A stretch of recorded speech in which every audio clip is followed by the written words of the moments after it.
They're not. It's a sales job. It's disgusting what these people do. Adam Curry, John C. Dvorak. It's Sunday, June 14th, 2015. Time once again for your Gitmo Nation Media Assassination, episode 730. This is No Agenda.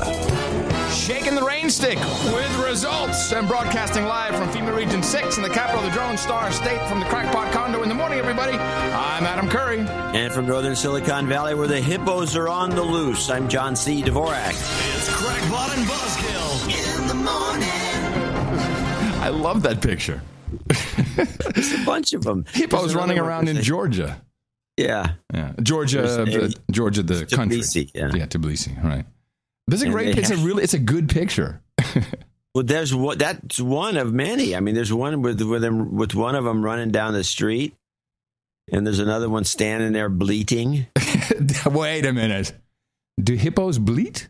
Well, they make a noise, and he's yelling something. And I will say that I know hippos are extremely dangerous animals. Oh, yeah. Apparently the most dangerous animal in Africa. Yep. Yeah. They look so cute, though. I know, with their big head. Hungry hippos. Hungry. Remember that game? Hungry Hippos? I know. I've heard of it. Did you guys have that at home in the Dvorak household? No, I don't think so. Maybe. I don't know. I don't. At some point, Daddy doesn't play games. I used to play games. I played a number of games. I was keeping up with the Mario Brothers stuff for a long time. Mario Brothers. The pre-video games, John. Hungry Hippos. Rock'em Sock. Was it Knock'em Sock'em Robots? Was it? Remember that? Oh, we had that. Rock'em Sock'em Robots. I love that game. Air football. Much of a game. Air football. Did you have one of those? The air football table. The better one was the magnetic shaking football. And you put a little cotton ball and like they just move around randomly. No, it's a real strategy in that game. Oh yeah! All right, let's start off. Oh, sorry. I picked up a lot of neuro-linguistic stuff in today's show. Oh, okay. Man, I'm turning around. Every time I turn around, I listen to the clip over, and it's like they're making. I found one as well. That's interesting. You said that's interesting. They're talking nonsense. Now let's explain NLP or neuro-linguistic programming briefly. John, well, Dr. Dvorak. I don't know if there's a good definition for it. It's just it's a form of suggestion where you can say things to someone and structure it in such a way that it confuses the brain and then makes him open for suggestion. That's my understanding. I call it mind control. You can. Yeah, well, there's an element of mind control involved, yes. Yeah. And you can do that also with mirroring a person's behaviors or their stance or their body language, and then you can get them real comfortable with you. That's actually a technique taught by Tony Robbins. That's correct. I've listened to all his tapes. And all his power talk. He could rename his methodology to How to Be a Phony. Exact same stuff. Oh, come on. How to be a phony. It's how to be a phony. Yeah. So you guy talking fast, you talk fast. MK Ultra for beginners. Do this. You're a phony. You're not being yourself. True. That's the Tony Robbins method. It's not to not be yourself. Yeah, but okay. What? You can defend Tony Robbins. He's supposed to. I know two people that know him personally, hang out with him, and they say he's a really nice guy, and I'm sure he is. He's got a big head. He's a giant. Yeah. I mean, he's giant, huge. Whatever it's called, giantitis or whatever. The ladies love it. I don't know about that. So, do you have any clips for your NLP? Well, actually, here's one that. Charlie Rose was apparently short-circuited, and he was he was saying crazy stuff. He couldn't read the prompter, and he was and he would do these stories. This was I think on Friday that made no sense whatsoever. And let's see if I can find it here. Tell me about the sexuality. It's in your DNA. That's how he does it. That's how he picks up chicks. One, Charlie Rose makes no sense is the clip. Okay. And the Straits of Times of Singapore looks at a study showing the emotional sophistication of dogs. Japanese researchers say dogs refuse food from people who were mean to their owners. They say that shows dogs do not act in self-interest and they can cooperate socially after a few species share that characteristic, including humans and some primates. I saw this report and I didn't understand it either, quite honestly. This is some NLP going on here. For one thing, he says the Straits of Times. Isn't that nice? What's the Straits of Times? It's the Straits Times is a newspaper, but there is no Straits of Times. And then he says dog, singular, as if he's referring to a specific animal. And then he says that dogs won't take food from people who are mean to their owners. That doesn't sound right. Have owners. That doesn't sound like that's right. Play it again, and you then listen carefully. Dude, this is structured poorly, and it makes no sense whatsoever. And the Straits of Times of Singapore looks at a study showing the emotional sophistication of dogs. Japanese researchers say dogs refuse food from people who were mean to their owners. They say that shows dogs do not act in self-interest and they can cooperate socially. After a few species share that characteristic, including humans and some primates. Now, this is bullcrap. You're right. It is the Straits Times. And in Singapore, the dogs are looking at everybody going, are you going to eat me? Well, there's that. that was not mentioned in the report. It seems to me like that's exactly what the dogs are thinking. Don't eat me, Hillary Clinton. It's almost too delicious to believe, my friend. Well, that was as good a setup as any. Yeah. You had a question on show's 729er, which was answered with two possibilities. Your question was a sound that you heard on a clip segment at a TSA interview about the TSA. And could you really not place that, or was that, or you knew the answer and you just wanted to see if I didn't know the answer. I was befuddled. Like a long. Somebody told it to me. Said, "Oh yeah, God, that's what it is." Of course. Well, there were really two. There was never really two. Yeah, there really it was a were report on the TSA. So how would it be anything but the one answer? I'll tell you. Hold on. First, let me find the original clip. Hold on a second. The original clip was, let's see, Airport Security 2, I think it was. Hold on. That sound at the beginning right there. That sound. It's the rollers. It's interesting because, I always listen to the show after it's been posted. I usually, after we hang up, we do our postmortem, our Gossip Girl section. And then I listen to the show to listen to the sound, to listen to what you were saying, the stuff that I might have missed. And the minute I heard this, I thought, oh, I know exactly where that comes from. You've got karma. Yeah, I knew you were going to play that clip because somebody sent that clip to you. But here's what is irksome to me. Mm-hmm. I was going to do the same gag. Somebody else had produced nearly the same exact clip and sent it to me only. People are they're trying to. Don't do this to you. Send it to you and me. So I saw that come in. I said, "Oh, this guy's ruined the gag for me." And so, and as you were doing this, you could note my point of irritation because I saw this coming down Broadway. What you're going to do? Somebody else suggested. I received 3 different versions of this mix. I did. How does everyone? What is? So here's one. The beginning of the episode. Here's the other clip I got. Clip 2. There's a sound effect. Okay. Which is very familiar with me. I've heard it a million times. I can't place it. The report. That thing. That ding ding ding ding. Yeah. Let me listen again. You've got karma. So I believe you're right. It's the rollers, but when you said I've heard it 1,000 times, that's because it is almost to the T our karma jingle. It's not quite, but it's the rollers. It's the rollers, yes. Fist bump. And it's usually you must have. How many people have mailed you this week? Rolling in clips. We also got this 2-hour clip show.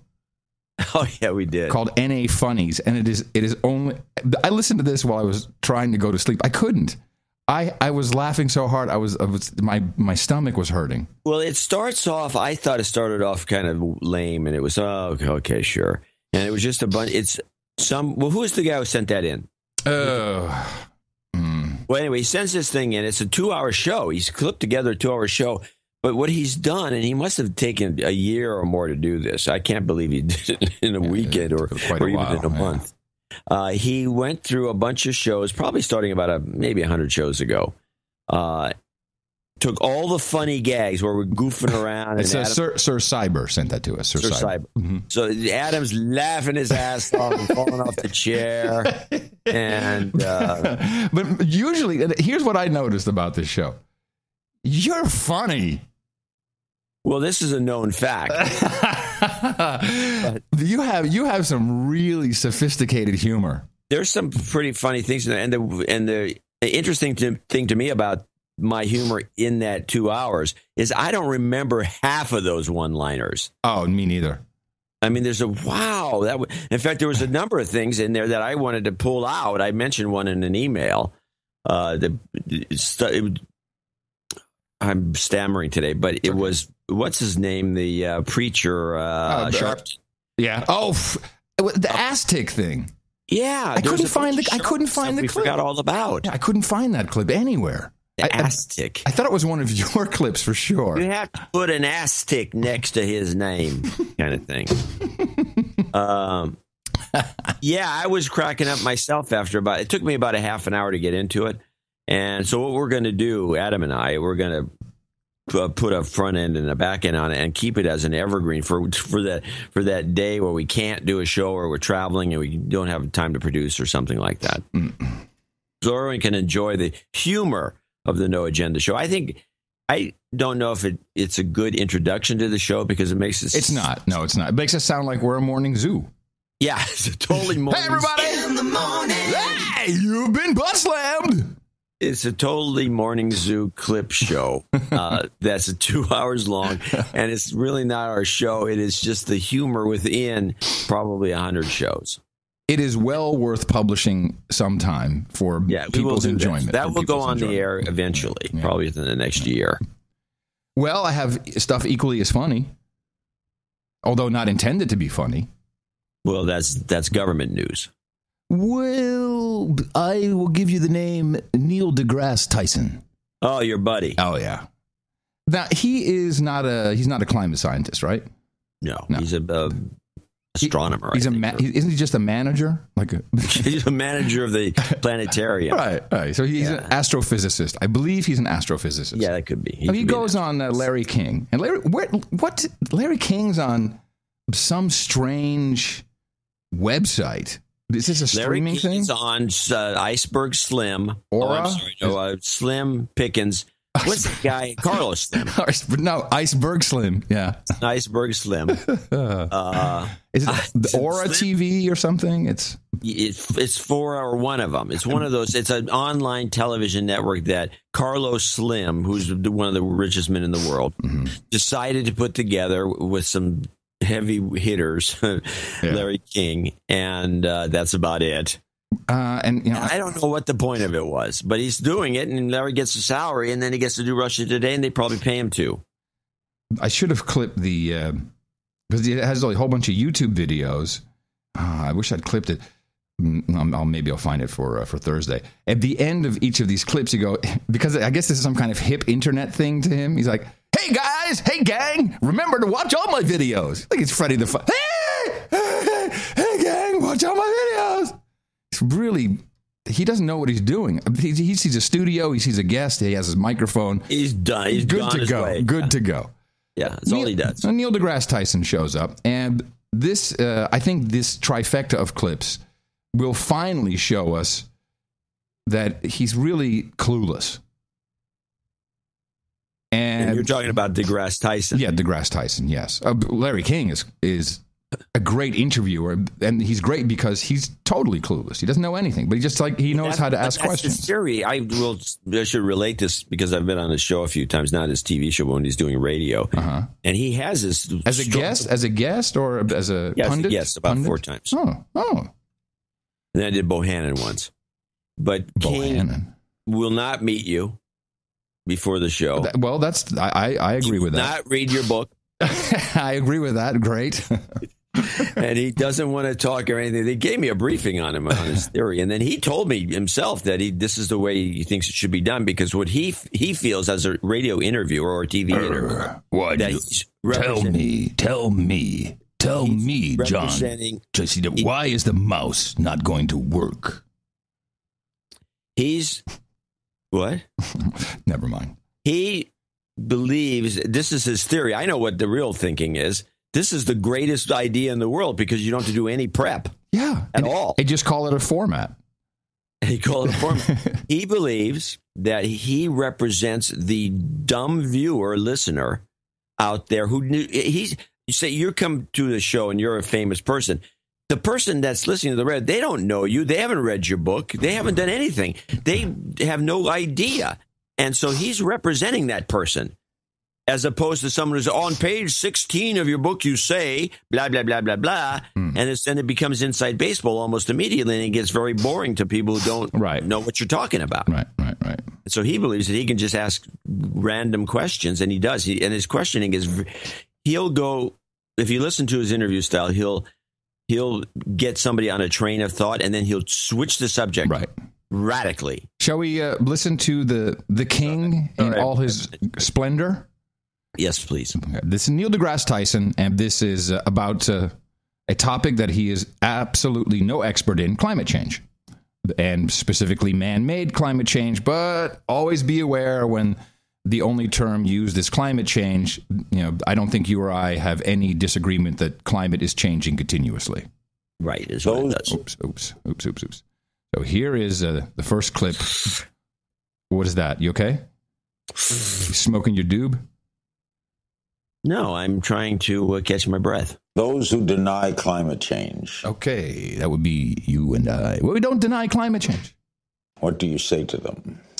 In a free country, which at least we believe, we tell ourselves we live in a free country. I don't. What? What is that commentary?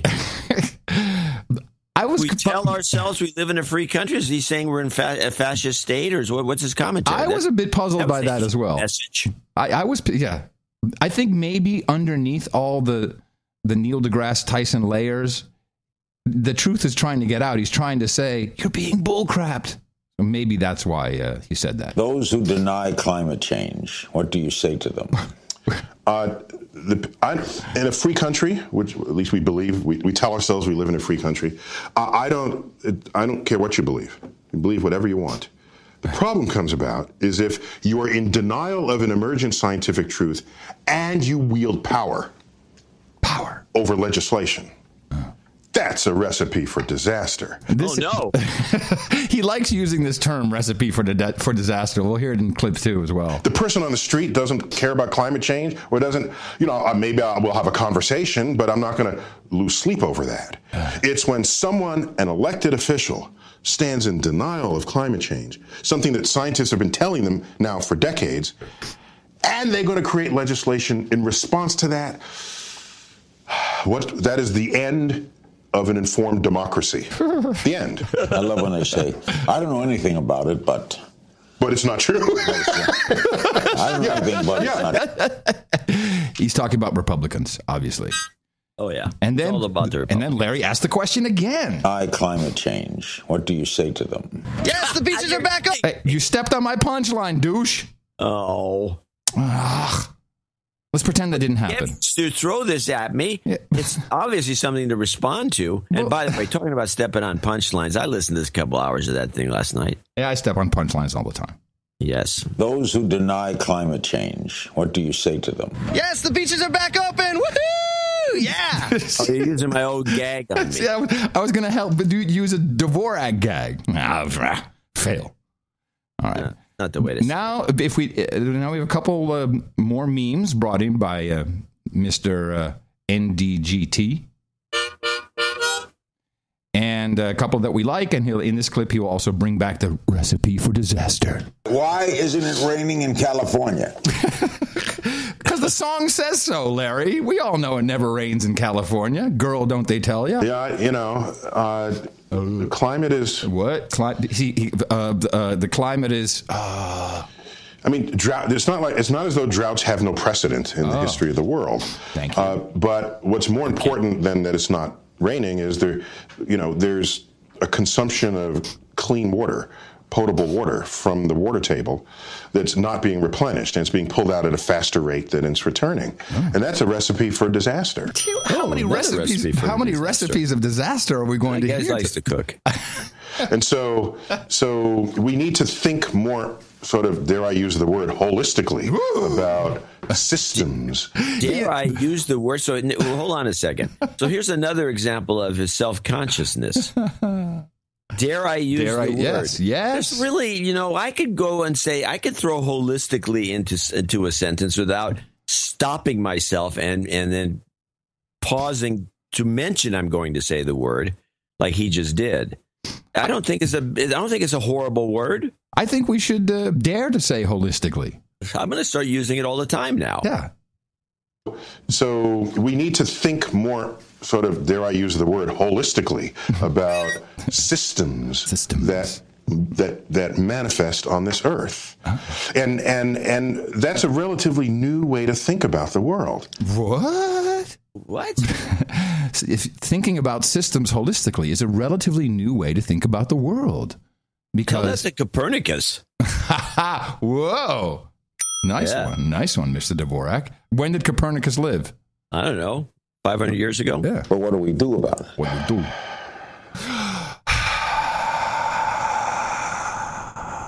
Stumped, huh? Was that him breathing or was that you? No, that was him breathing, then I breathed, and then Larry King went, you stumped, huh? You stumped. What do we do about it? What do we do about it? See, that's him. Stumped, huh? Mm-hmm. Yeah, I don't have easy answers. We're all gonna die! I think we need to be better shepherds of our activities and our behaviors. This is interesting. This is scripture right here. Now he's quoting scripture. We need to be shepherds of the earth. If you're watering your lawn, do you need clean, potable water to water your lawn? You need a lawn. Oh, God. Ladies and gentlemen, Dvorak is in a great humoristic mood. What can you just water with any kind of water? Your lawn with any kind of water? You can pee on the lawn if you want. Yeah, but you get brown spots. Gray water. I mean, we're not set up for gray water use. When you take a shower, for example, and you're just rinsing yourself, and that water could easily be pushed and thrown into the garden and used there. What about unless you're crapping in the shower, which most people don't do. Well, a lot of people pee in the shower. I don't think the pee is kind of a fertilizer. I don't think if diluted with shower water, it'd probably be good. Okay. No. You could use the water that came out of your dishwasher. Really? No, that's got harsh detergents in it. I don't think that's a good idea at all. I think the rinse water, yes. Yeah, but okay, that's not what he's saying. All right. Your grass is not going to care. But we've set up a system. When it's dead. Damn it. That does not intelligently use even the limited water that's available. Bigger question, why isn't it raining? Why isn't it raining? All I can tell you is that in the world, what we're going to find is more extremes of weather. Okay, this is great because he ran down a few things and I looked them up. Okay, when it rains, it's going to rain heavier. When it's not going to rain, it's going to rain less than it ever didn't rain before. This is NLP, John. That's nonsense. When it's going to rain heavier. When it's not going to rain, it's going to rain less than it ever rained before. Sunshine on a cloudy day. And as these extreme, that's kind of the new normal. The new normal. The recipe for disaster. Oh, that's where you should, I dare say, holistically. We're going to have to grow accustomed to. And all evidence points to the fact that it is human-caused influence. I love this. All evidence points to that it is human-caused. What did he say? Influence.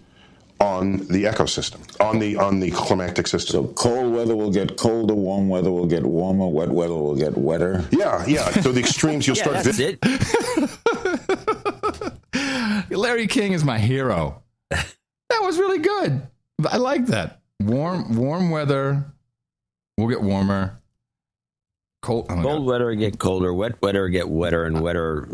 drier weather get drier. Yeah, I think we should just hear that one more time just to make sure we understood what the king is saying. Climatic system. So cold weather will get colder, warm weather will get warmer, wet weather will get wetter. Yeah. So the extremes, you'll start visiting the extremes. And what happens is, as the temperature rises, more moisture from the ocean gets lifted into the atmosphere. And generally, when we think of weather, we think of storms and things. And so now that when you have a storm, there's more moisture to feed that storm. There's more heating to drive the convective cells. And so the storm gets more ferocious.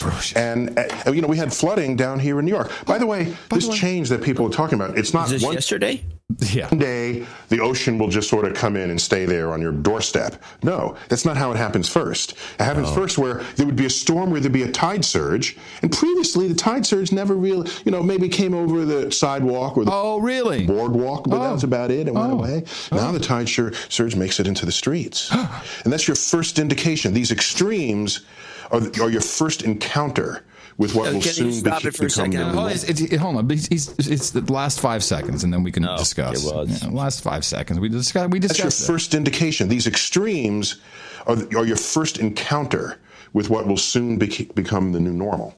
The new normal. I looked up some New York storms. Before you say that, I just want to ask, because you saw this, I didn't. Did Larry King ask him, what about Katrina when it came in and was the worst hurricane ever, and then you people predicted this was going to get worse and worse and worse every year since. And since then, in fact, it didn't get worse. In fact, nothing's happened. A little bit more curious than that. So he's referring to Superstorm Sandy, not a hurricane, Superstorm Sandy in 2012, October 28th. And I'll give you some of these stats. There was a huge evacuation, of course. We saw, what? Nothing. Every time I mumble to myself or breathe, you call me on it. No, not calling. I thought maybe you had a comment. I had a comment a minute ago, and I made it. Just go. Pay no attention to me. That's not going to be hard. Small patch of Throgs, Battery Parks, these stretches of West Side waterfront, these were all evacuated. The city opened 76 shelters to the public. Sandy brought winds of up to 85 miles an hour. Total rainfall of about 1 inch across the city, as well as a peak storm surge of 9.41 feet. And it's, we saw transformers blow out, etc. This is the new normal. This is the extremes. We're visiting the extremes. Allow me to revisit some extremes. 1821, September 3rd, we had a hurricane. It was one of the only hurricanes believed to have passed directly over parts of modern New York City. The tide rose 13 feet in 1 hour, inundated wharves, causing the East River to converge onto the Hudson River across lower Manhattan as far north as Canal Street. I don't think that happened during Sandy. Wow, that what I would call a flood. 1938, the most powerful hurricane known to have made landfall nearby, Category 3. Its eye crossed over Long Island and into New England, killing nearly 200 people. The storm killed 10 people in New York City, caused millions of dollars in damage. Its floods knocked out electrical power lines in all areas above 59th Street in Manhattan and in all of the Bronx. The new IND subway line lost power. 100 large trees in Central Park were destroyed. Don't think Sandy did that. 1954, Hurricane Carol made landfall in eastern Long Island, southeastern Connecticut, with sustained winds up to 100 miles an hour, 15 faster than Sandy. Gusts of 100 to 125 miles an hour. The most destructive hurricane to hit the northeast coast since the Long Island Express in 1938. Connie and Diane. Leftover rain from Hurricanes Connie and Diane caused significant flooding in the city in August of 1955. Even though the eye of those storms did not cross directly over any of the 5 boroughs, Connie dropped more than 12 inches, that's more than 9.41 from Sandy, of rain at LaGuardia Airport. Donna in 1960, an 11-foot storm tide in New York Harbor.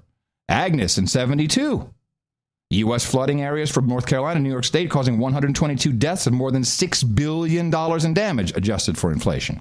Recent hurricanes, Felix didn't hit, but it drifted out to sea eventually. Bertha also brought heavy rain to the city. Edward.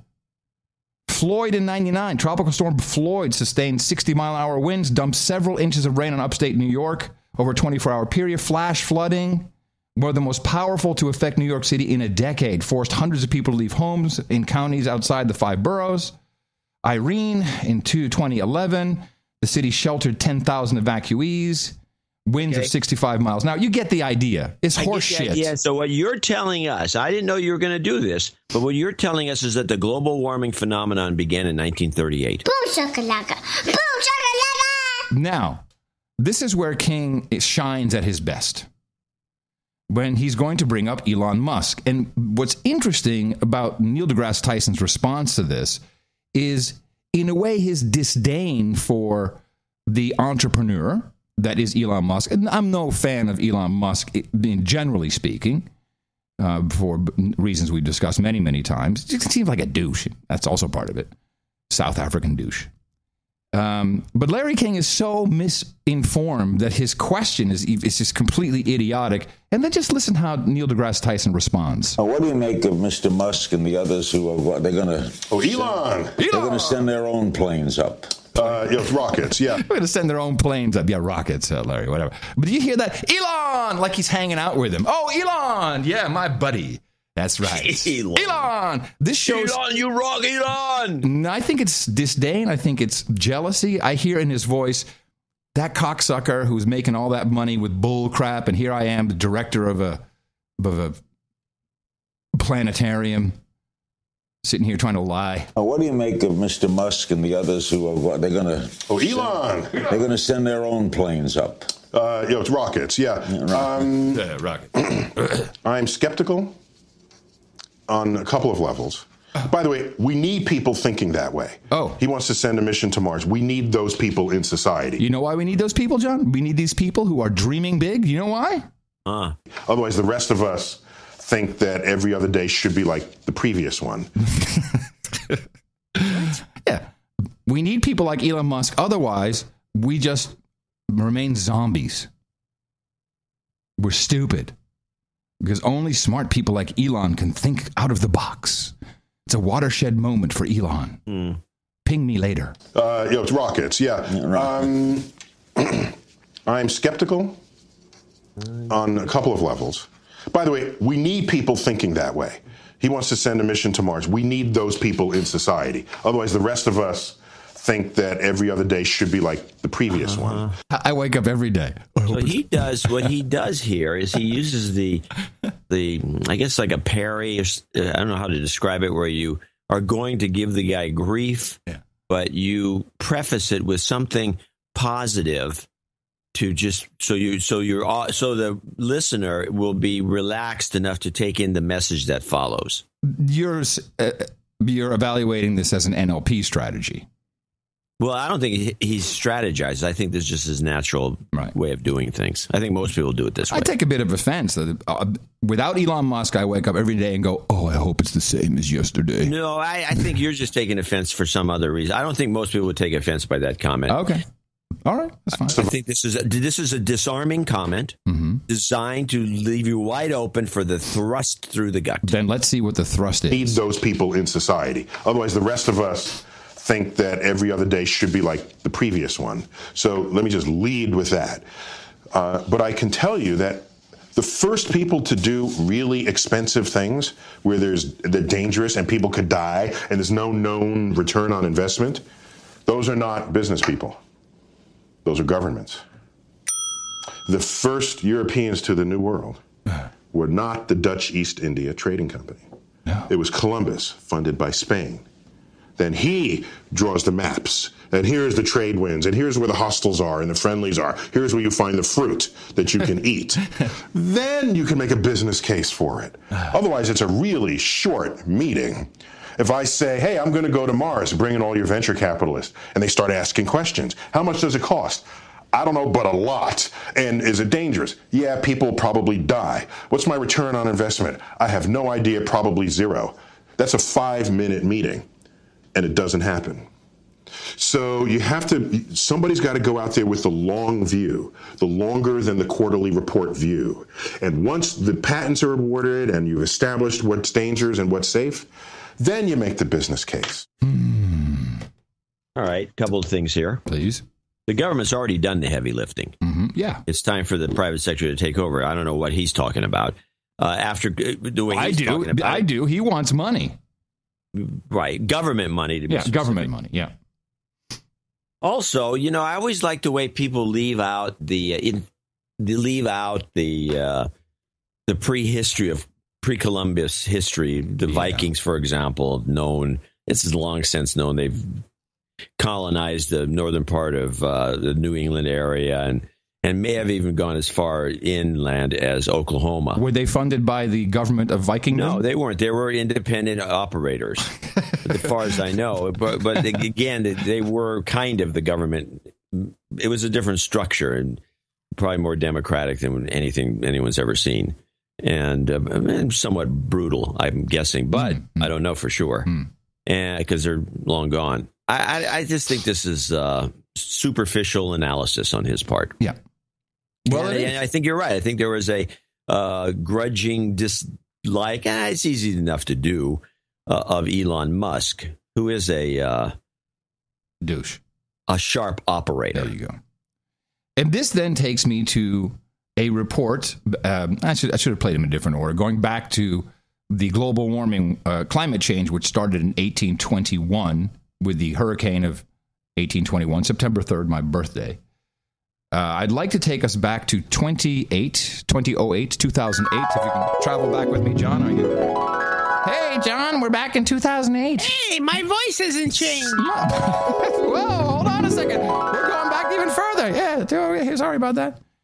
Here is ABC with a montage regarding climate change, specifically as it relates to, not specifically, but it also relates to New York City and what we will see in June, by June 8th of 2015. Today is June 14th, 2015. So we've already seen it then. We have seen it, and it's already happened.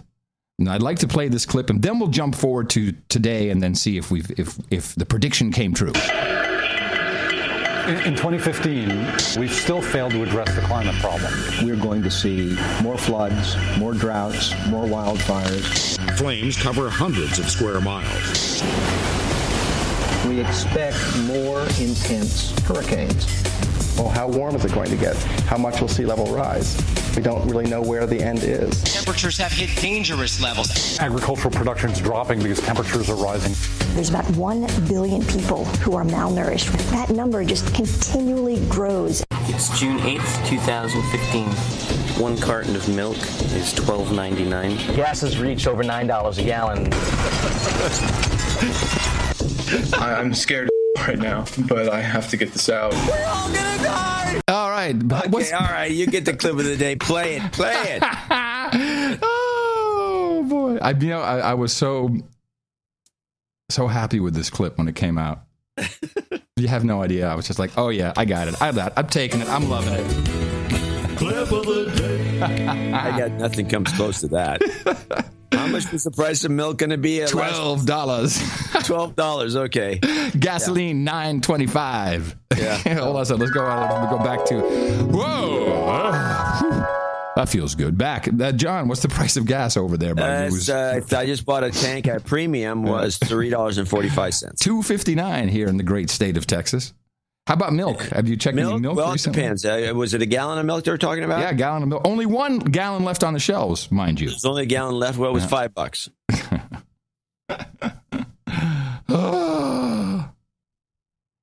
Isn't that great? Yeah, you got to find that clip of where they say it's never going to. There is no clip. That was in the British newspapers. Yeah. And I don't know if we're Guardian, but certainly Telegraph and, of course, Daily News, the Screws. Daily Mail. These guys are going to go all in on this crap. They can't do this. No, but this is why you have all these so-called deniers, is because it looks as though somebody is lying through their teeth about all this constantly. Where's the hurricanes? Yeah. Where's the $9 milk? $12 milk. Anyway, good one. Great. I was wondering where you were going with this whole thing. It was worth it. That was worth it. Thank you. Well worth it. Thank you, sir. Now, I want to ask you a couple of questions. Okay, I'm ready. I got up early. You said you looked over the TPPA some time ago, and you did this thing about it. Hold on. You mean the Fast Track Authority or the TPP or the TTIP? The TPPA, the Trans-Pacific Partnership Agreement. I think it's called TAA. Well, if you look up TPPA, it's called that too. Okay. All right.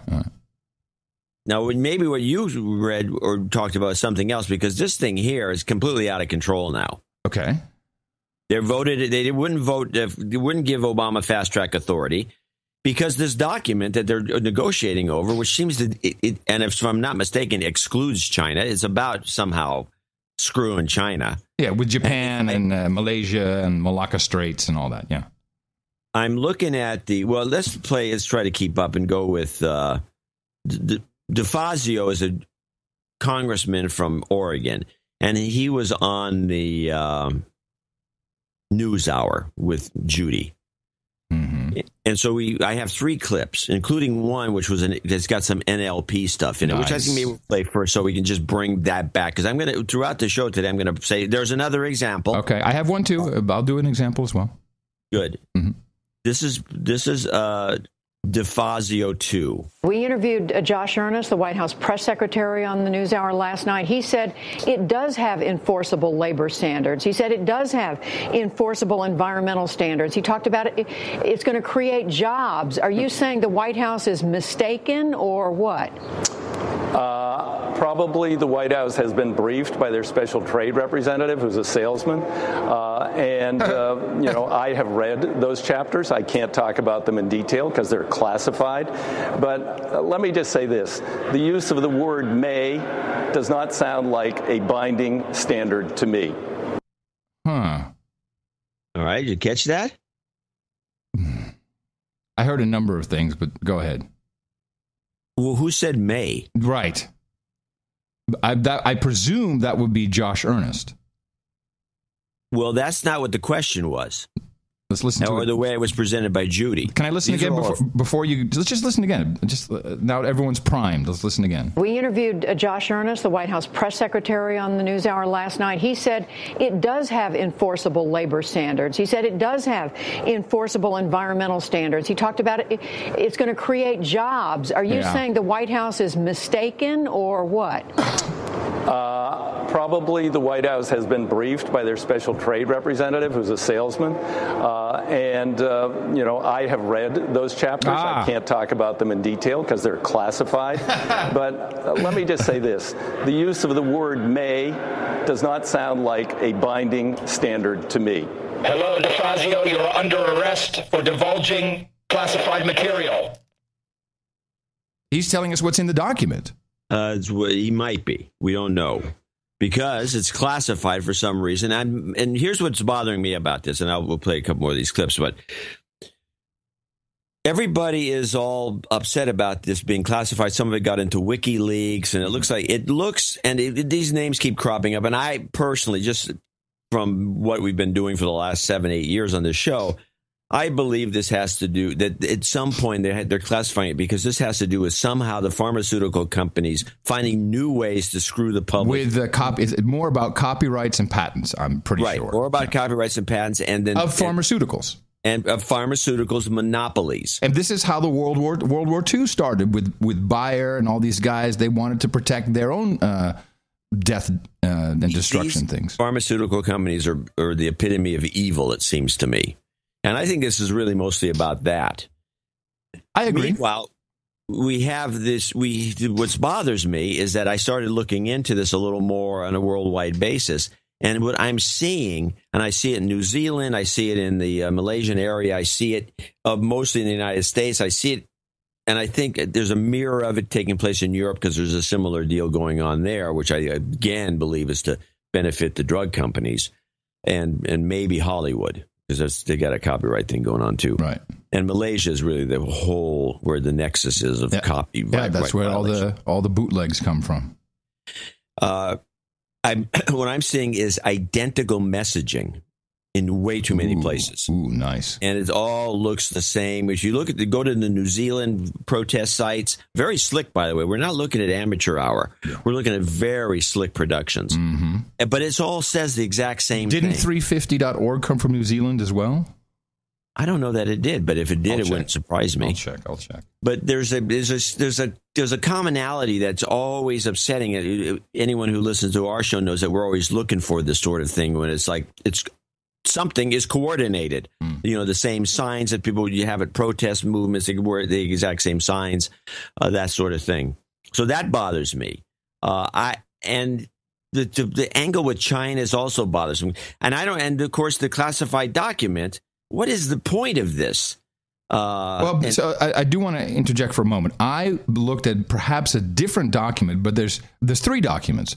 One is the TTIP. That's for Europe. That's not what we're talking about. But it would come into play with an authority granted by Congress to the president. And the document that I read was, I believe, the fast track author. And this TPPA may be a new version of it. But I read whatever document was available, and reading through that, it's really just protectionary measures. It's not saying what we're going to do. It's going to say what the president must adhere to when negotiating. So there are certain points, and I really didn't see anything out of the ordinary. But again, I don't know if this is the same document. And the document, the document no one has seen that is truly being negotiated in secret is the actual TPP. So let's just make sure that we're talking about a distinction here. And it would be nice to know what this was. And I can see but why let's try to figure out why is this a secret? Why do they do the negotiations well, I'll tell you why. Secret negotiations I'll tell you with a secret document that is classified. For this very reason. That it will never, ever get done if it's done out in the open and everybody is commenting on it and then the media jumps on every single thing.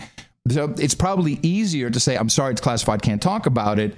Otherwise, you definitely will not get it done. The idea is to get it done. Well, this is not working out, this theory. It's not getting done. And I don't think it's going to get done. Let's play the first clip, which is DeFazio on voting no over the TPPA discussion. Tonight, we hear from a House Democrat who's been a vocal opponent, Representative Peter DeFazio from Oregon. I spoke with him late this afternoon. Welcome, Congressman Peter DeFazio. Congressman, in voting down this trade legislation, something the president has lobbied for months, this was a direct rebuke to him, wasn't it? It's a rebuke to the policy he's trying to push through Congress with fast-track authority, no amendments allowed, up or down vote only for the largest trade agreement in the history of the United States, 29 chapters long. And it was a rebuke for what we know of those policies. It's a classified document, but many of us have read part of it. It does not do many of the things he purports it does. It does not have enforceable labor standards. It does not have enforceable environmental standards. It doesn't do anything about currency manipulation. He admits that. And it sets up new secret private tribunals, which are only accessible by multinational corporations where they can challenge our domestic laws. That's pretty amazing stuff. Congressman, you told reporters earlier that the president hurt his own cause, in effect, by what he said to members. Okay. There's that. And then we might as well finish off with the third one, which is a little more complaining about some of the stuff that's already taking place based on some, I guess, other agreements. Well, let me also quote to you from what one of your fellow Democratic congressmen, Ron Kind, said. We just heard him tell our reporter, Lisa Desjardins. He said, for our caucus not to even give the president, in his words, the decency or the respect to trust him a little bit, to go out and negotiate a trade agreement, he said, is selling the administration short. We have read in a classified form, which we can't talk about, the proposed document. We see sections that have been written by corporations and confirmed in emails that they were written by corporations and inserted into that bill. We just saw last night the Republicans repealed country of origin meat labeling. I believe 93% of the American people support that, and we did that because of a weaker trade agreement that we're in the WTO, where we can't be challenged by corporations, only by other governments. Under this one, any corporation can challenge any American law. And we know that the pharmaceutical industry is a big winner in this, and it's very likely that they will come back and challenge our requirement that they give the lowest price to Medicaid patients, that they give reduced prices to people on Medicare Part D, that they will attack our bulk purchasing for veterans. Now, the president's right.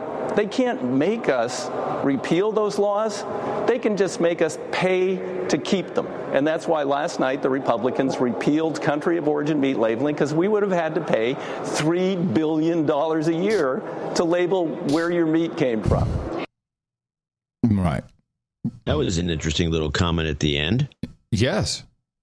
Well, I'm all for the TPP, as you know. But I think we should definitely fast track it, get it done, because I would like to see the New World Order get together quicker. So we get to the tipping point and the ultimate... Wasting time. Yes, just stop wasting time. Let's move on. Let's get to it. All in favor at Bilderberg, say aye. Aye.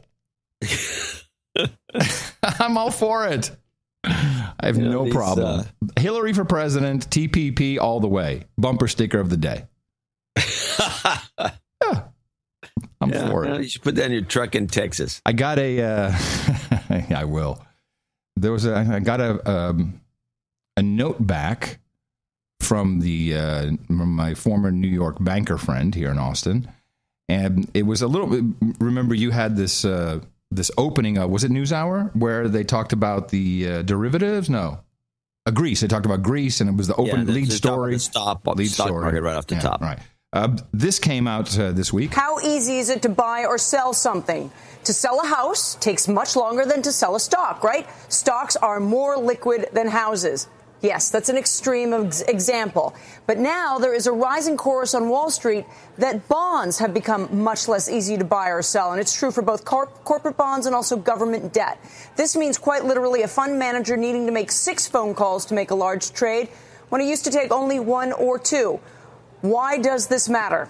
Lack of liquidity affects price. According to J.P. Morgan, a year ago, banks could trade around $280 million of U.S. Treasuries without causing a significant price movement. Now they estimate that is closer to $80 million. That's the big problem with illiquid markets. Individual trades have an outsized effect on price. Why is this happening? There are a lot of theories out there. Some say it's all about supply. Investment banks and their trading desks are keeping much smaller inventories of bonds than they used to. They used to hold a lot more. But in an effort to lower risk levels and meet new regulatory requirements, banks have cut bond inventories by 75% since 2007. That's according to the Institute of International Finance. And there just aren't enough sellers. The trading has been so one-directional for so long. Everyone's been doing nothing but buying for years and years and years that when it comes to selling, it's hard to find anyone who's already topped up. Add to that, central banks around the world have been scooping up government debt as part of the global quantitative easing binge, and we've got another lack of supply there. So some of the issues, and we'll see if some moment comes when it's really going to be ugly in the bond market as a result. Now, did you discuss this at all on DH Unplugged with Horowitz? No, we've discussed this issue before. This actually is old.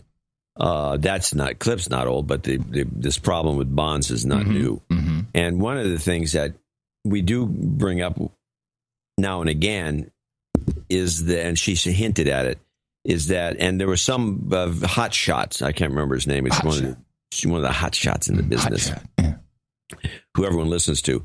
I think it was about 2 years ago, maybe 2.5 years ago, predicted by now. The Black Swan guy. The Black Swan guy, probably. No, it wasn't the Black Swan guy. It was an investor. Oh, okay. A big shot. He predicted a crash in the bond market that would make millionaires overnight. And it was going to be a whopper. And it was going to be, and this is like, again, 2 years ago, he says it was going to be within the next year or a year and a half. It's already gone past his predicted date. He's probably moved on to global warming predictions. And the guy, somebody point blank asked him, he says, how are you going to know when's the time? When's the time to short bonds? Because the bonds are going to all fall into the tank and the interest rates are going to go up. We have seen no evidence of that so far. He says, you'll know, which means it'll be one of those situations where you'll know. Yeah, I'll know pornography when I see it. I'll know pornography when I see it. Yeah, it's the same thing. You'll know. This has not happened. Well, here is the response from the official insider of the No Agenda Show, the former New York banker. And the first thing he says is, I got out of banking because it's no fun anymore. And he relates that to all the regulation. You can't do all the cool stuff. And he said, and specifically to this report, he says, dealers have much less capacity to hold inventories, so the market will be more volatile. That's the regulation that made his work no fun. But every doom scenario of massively higher interest rates comes from a weird fantasy of a, quote, melt up. You sell bonds when other markets are more attractive. No real fear of that in a world where Greece is about to default and Brazil and Russia are doing very badly. Well, there you have it. I think he's also saying something else here. What is he saying? Greece is going to default for sure. This has been going on for this default 2 years. On the edge of a cliff. 2 years. This is the exact, again, using the fractal of global warming. This is if we don't do something by the end of the month, it'll be too late. It'll be too late. And we've been hearing the too late thing for the last 2 or 3 years while doing this show. I think when we began the show, we were hearing that, if we don't do something by the end of this year, it'll be too late. We're beyond the point of no return.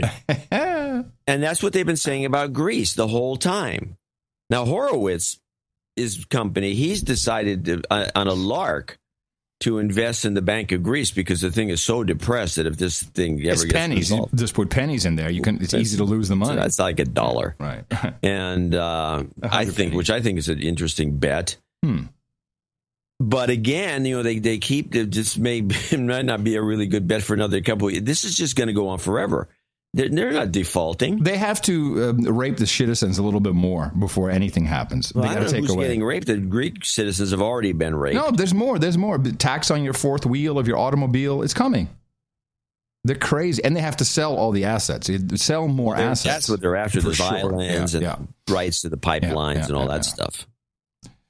Well, with that, I'd like to thank you for your courage and say in the morning to you, John C., where the C stands for Climate Denial Dvorak. Well, in the morning to you, Mr. Adam Curry. Also in the morning to all the ships at sea, boots on the ground, feet in the air, subs in the water, and all the dames and knights out there. In the morning to everyone in the chat room, noagendastream.com. Good to see you all up and awake and at it this morning. Thank you very much. In the morning to our artists, we have an art-off between Nick the Rat and Martin JJ. Boom, boom, boom, back and forth. I love watching these guys go at it. Martin JJ did the album art for episode 729er, which was... I will say that I used some art in the newsletter from Picasso, who does really good stuff, but I would like him to send us an email explaining these frogs. Yeah, I didn't understand the frogs. Maybe it's boiling frogs. Maybe that's what he's doing. He's got these frog heads in there. Maybe. I don't know. It's just a vague reference. It's a good-looking frog head that is, you could be made into a rubber stamp, I believe, and probably sell well. There's a market in rubber frog stamps. Rubber stamps with frog head rubber stamps. Before you continue, though, John, with thanking our executive producers and associate executive producers, I want to show the love that exists between two men. And this relates directly to the album art that Martin JJ created of the fluffy bear.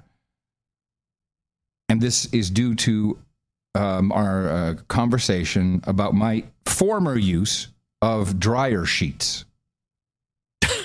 Which you were, even on the show, when you said, why would you use those? I listened to you. And I dried my towels the other day, and I did not put in a dryer sheet, and they were nice and fluffy. But here's what John sent me Saturday. Here's some of the crap that's in fabric softeners.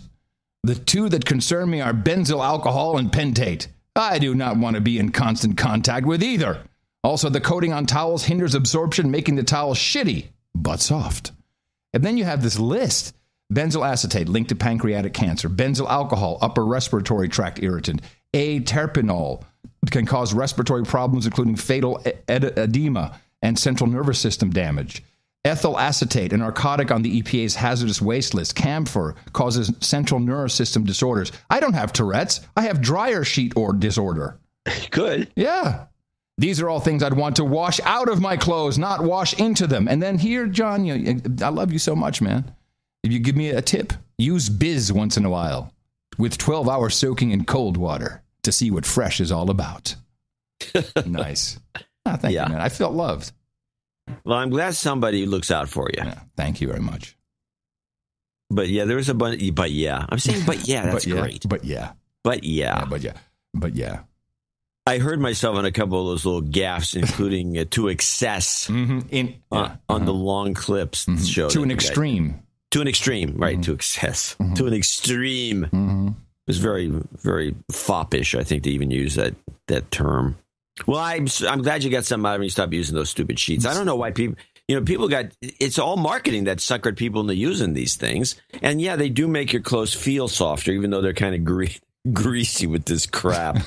You can feel it. I can feel when I grab, somebody has that, you can feel a thin film of God knows what. Cancer. A film of cancer. Film of potential cancer. Someone said throw a tennis ball in. I'm going to try that. What's that do? I don't know. Makes it fluffy. I know what we do. It beat up the clothes a little bit and fluff them up. Oh, I'll try that. That's good. Yeah. Unless you have real high temperatures in the dryer and then it melts the tennis ball. You'd have a very interesting mess on your hands. All right. Let's thank a few people who helped us out for show 7:30 in the morning, as a matter of fact. Sir David Foley. Now, I have based upon his request, I did a little montage. So let's read his donation note first. Go. In the morning, gentlemen, enclosed please 5 by 7:30 club donation. He's now in the club. He's been in the club a lot. Club. I would like to make a call out to the constituents of the United States. As your Grand Duke, I hereby request that you keep donating to the best podcast in the universe while I am on sabbatical for the next year. I'll need a double dose of karma, if you please. Dames, knights, slaves, producers, and members of the chat room. Please direct your attention to the 4K telescreens for another donation from the Grand Duke, David Foley. Here's a donation from David Foley, not the Dave Foley from Kids in the Hall. He's a Grand Duke, so holy moly, buy a 4K TV, y'all. Citizens and slaves of Get Donation, please rise in recognition of Sir David Foley, Grand Duke of the United States of America. Fuck yeah. You've got karma. You've got karma. And there we go. Only a Grand Duke gets a true double. Sure does. Sir Brian Barrow, a Black Knight of Wootton Bassett, Wiltshire, UK, 34567. From the Black Knight, dear John and Adam, on the last show you referred to my brother's keeper initiative, and I talked about the origin of the phrase. Well, it's true that it comes from the Bible. There's another reason for the phrase. Sorry for not telling you. When you first raised this on show 596, a long-time listener. Yeah. Because it took no time at all for me to figure this one out. It comes from the film 1999. It comes from the 1991 film New Jack City, starring Wesley Snipes. Mm-hmm. In it, the response to the question is, "Yes, I am," and he sends the clip. Oh, I didn't get that clip on time. Well, there, it's just right there. You can go look at it now. When you first played the piece on this, you first played this back on show 596. You played the clip of Obama announcing the initiative. The moment he said the words, "Am I my brother's keeper?" I immediately said, "Yes, I am," which comes from the movie. Now I've seen the clip. I have to go back and watch the movie again. In the meantime, keep up the excellent work. The following is really unusual, and I can imagine a 91 movie having an influence. And New Jack City was very... Well, I'm bringing up the clip now. Let's see. Oh, yeah, here we go. This is the fruit of our hard work. Oh, come on, people. Don't do that to me. Just play normal, will you? This is the fruit of our hard work. That's no good. Yeah. I'll clip it. Sorry. We'll do a follow-up on this. The following, nor reading, not reading, you don't have to read anything else. Okay. We'll just say thank you. And give him a karma. Yeah, of course. You've got karma. I had a glitch. Glitch. Those glitches. Sir Dr. Sharkey in Jackson, Tennessee, 33333. Dear Tourette and Angry Guy, thanks for supplying my twice weekly TNA. I was watching a show about Stonehenge, and they mentioned several burial mounds that have been discovered surrounding the henge. They said the oldest burial mounds date to 1000 BC. The astonishing thing about them is that each mound is precisely 33 meters in length. So the magic number goes back at least 3,000 years. 33, that's a magic number. It is. It's the magic number. You've got karma. Nice. Indeed. Let's see, we got... Oh, nuts. Marvin Brittain. Yeah, I'm looking to see if he has a email because he's got an empty thing here and it wasn't a check. So we don't have anything. At least my email can't find it. I'm having a look here. Donation note. No, it's an old one, 2014. I don't have anything. Yeah. Wait a minute. Hold on a second. It finally came up. My email's been running slow. Here it is. Producer donation note for show 730. Greetings from Bellevue, Nebraska. This donation brings my wife, Peggy Brittain, up to a night. Get your pencil out. She being the voice of guilt about my lack of donation. She gets the damehood. Hold on a second. This is not on our list, is it? Why would it be? I don't know. Well, I mean, he sends me an email, and I don't know, he magically can't show up on the list. Now, I didn't see it, so I didn't forward it. It would have been on the list if I had seen it. Okay, so... Peggy Brittain. Yeah. We had intended to finish her knighthood a couple of months ago, but she had 3 hospital stays in 1 month. Oh, comes the karma. And now is the owner of a pacemaker. Yikes. This donation puts her at exactly 1,000, so tell Adam to keep his penny. He may need it. Oh! You said... I dropped it already. It's on the floor. Go pick it up. I'm picking it. Peggy would like to be known as Dame Yeah No. Nice. Amen. Fist bump. All right, Dame Yeah No. And here we go. Got your pencil? Wait. Don't we do karma for her first? No, I still got more to read. Oh, there's more? Oh, okay, yes. Yeah, she requests a new addition to the night's menu. Okay. This is becoming a thing now. Yeah, nice. Cheap wine and chili dogs. Nice. Cheap wine and... It's a good combo. If it's from a box. Let me tell you. Good wine is good with everything, including chili dogs. I don't like chili dogs that much. We would like the following clips.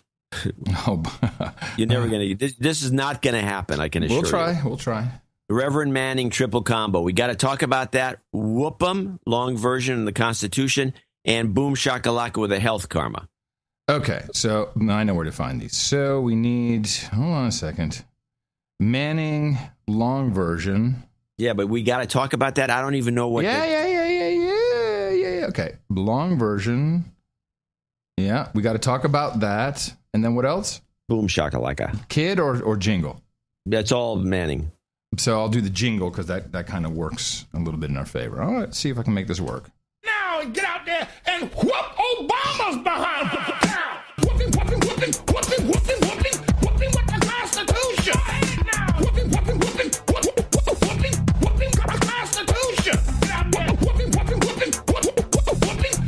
the Constitution. Whooping all of them behind the Constitution. Whooping. You got to talk about that. Dingo, boom, boom, chagalaka, boom, boom, boom, boom, chagalaka, boom, boom. You've got karma. He drops the mic and grabs the popcorn. That was good. I didn't think you could do that, even come close. Because I don't remember that one. I just don't know. Okay. Kidneys, my friend. Onward, kidneys. Sir Roy Pingle in Woodhaven, New York, $213.13, will be the associate executive producer for show 730. Greetings from Sir Roy of Hoyt Skemmerhorn. Yes, my knighting is that Brooklyn subway station, Hoyt Skemmerhorn, where Michael Jackson's video Bad was shot, as well as part of Diana Ross's The Wiz. But I've abandoned Barclays, Brooklyn, to the calmer, totally non-hipster, unnotorious Queens neighborhood of Woodhaven, New York. Except for me, there are no escapees here. And then he's got a happy 13th birthday, 13th day of June, to his son Daniel. And we got that pronounced Haya. And some karma for him. Okay, Haya. Haya. You've got karma. Haya. Wrapping up the associate executive producers is Sir Philip the Black Baronet in Oslo, Norway, $200. Please accept this as credit for the damehood of my beautiful wife and best friend, Sarah Dornenville Delacour.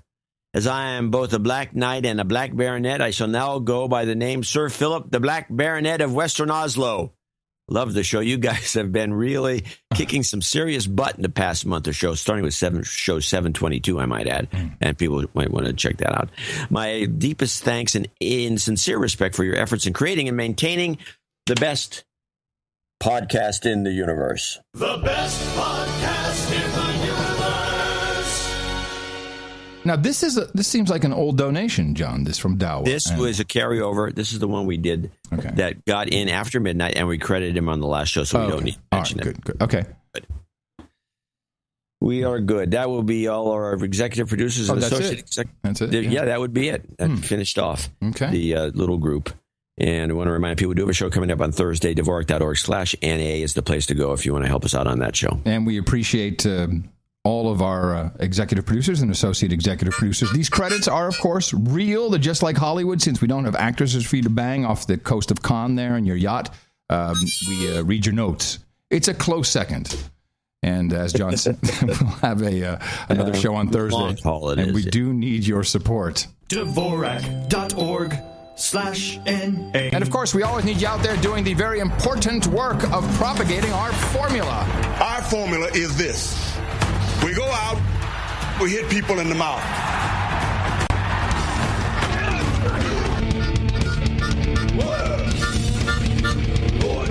Shut up, slave. Shut up, slave. Shut up already, slave. Did you hear the story about this? This is like in the news on the West Coast, and I'm sure it's really big up in Seattle area. This woman who...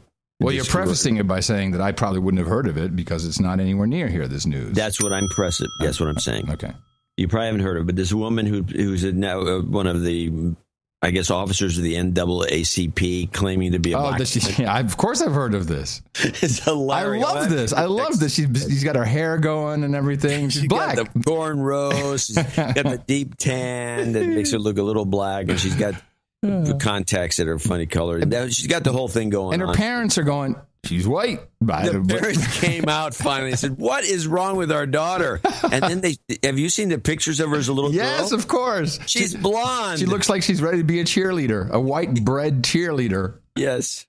Give me a B. Give me an L. Give me an A. Give me a C.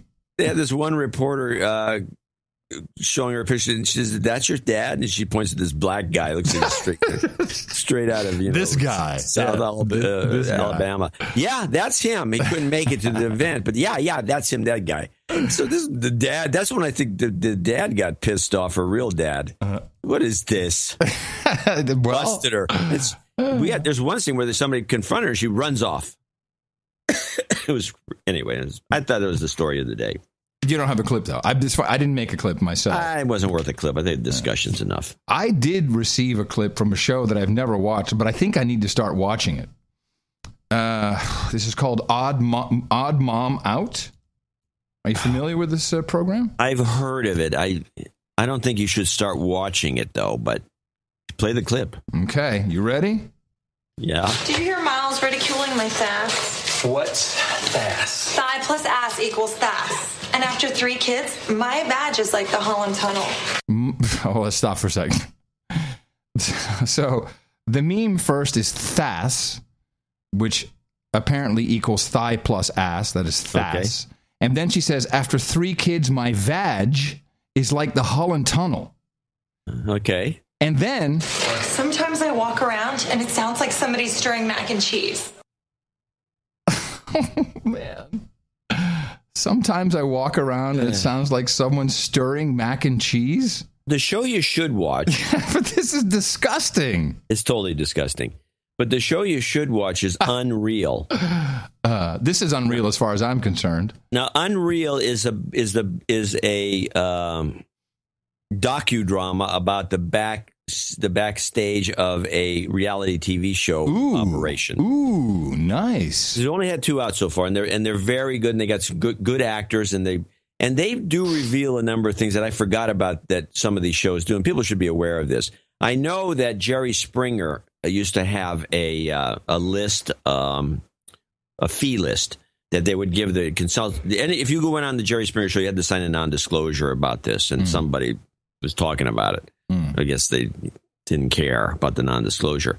But there was a fee list where if you were on the show and you were yelling at people, if you threw your shoe, you for get more money. You get more only money. On the Jerry Springer show do they do this. But if you throw your shoe, you got like $100. If you got up out of the chair, you got like $50. If you made a threatening gesture, you started charging the guy, you'd get like more money. And so and at the end of the show, they sit you down with the tape, and then he was like a Chinese restaurant. They check off, that's worth 20. That's 200 there. Oh, that's good. That's well, in these reality TV shows, at least the way they're portrayed in Unreal, the sitcom, they do the same thing.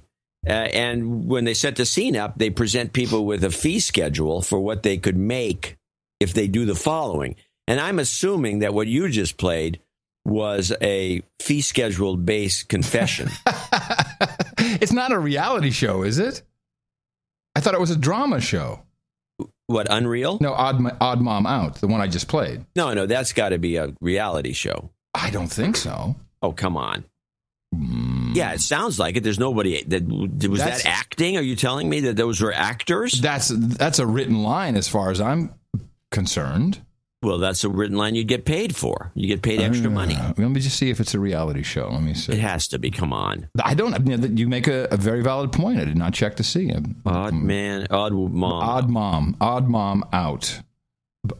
It was just so mind-boggling to me, this clip. This is the kind of crap that it's on Bravo. Oh, no, scripted half-hour comedy. Oh, okay, scripted. So it's a comedy. It's not a drama. No, it's a drama, but it's a comedy, and it's scripted. It's not a reality show. Okay, it's scripted. All right, you're right. That's, and I'm reliably informed. Just because you had 3 kids does not make your vag like the Holland Tunnel. Well, it depends. If one of the kids was a 50-pounder. I've been around. It was a bowling ball. I was 9 pounds 2 ounces. My mom died angry at me. Still angry after all those years? Yeah, I came out. My nose was son of a bitch. My nose was. You know what you did to me? Oh, that was thrown in my face many, many times. And she showed this picture of me when I was, like a couple hours old. And my nose is as flat as like a Malaysian person's nose. It's completely. I was squeezed. I had a big head. Poor mom. But it doesn't mean that you have to have a vag. That's making mac and cheese. What is this? Well, I'm looking at the website for it. The pastor is right. The end times are upon us. Did you hear Miles ridiculing my sass? What's sass? Thigh plus ass equals sass. You don't need to play it. Yeah, I do. My badge is like the Holland Tunnel. Sometimes I walk around and it sounds like somebody's stirring mac and cheese. Mac and cheese life. Mac and cheese by Ayn Rand. Segue. How can you? Okay, here's a clip. Play this one. It says abortion rights commentary. Gee, I wonder what that's about.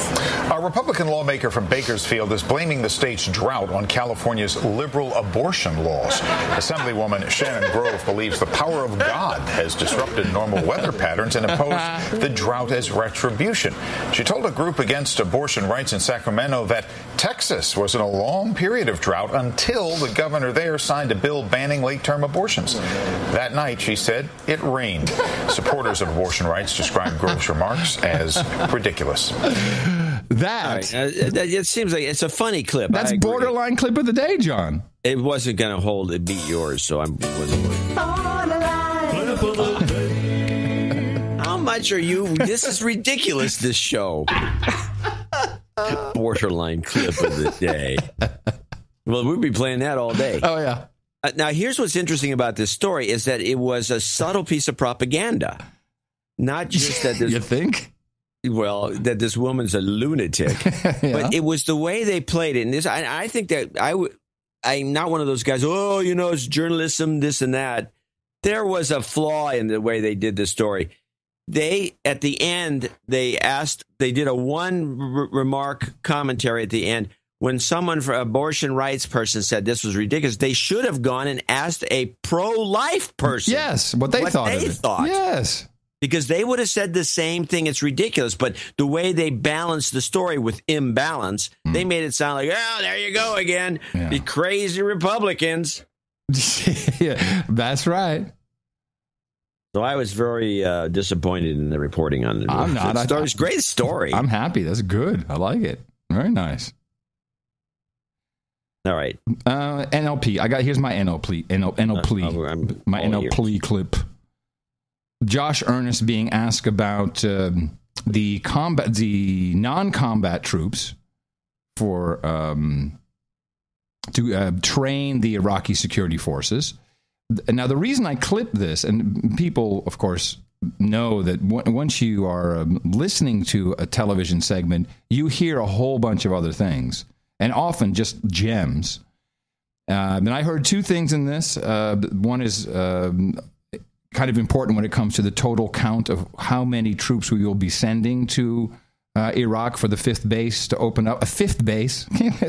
I'm not even talking about the other four anymore. The fifth base, and of course, John McCain and Lindsey Graham want 10,000 troops minimum to go in there.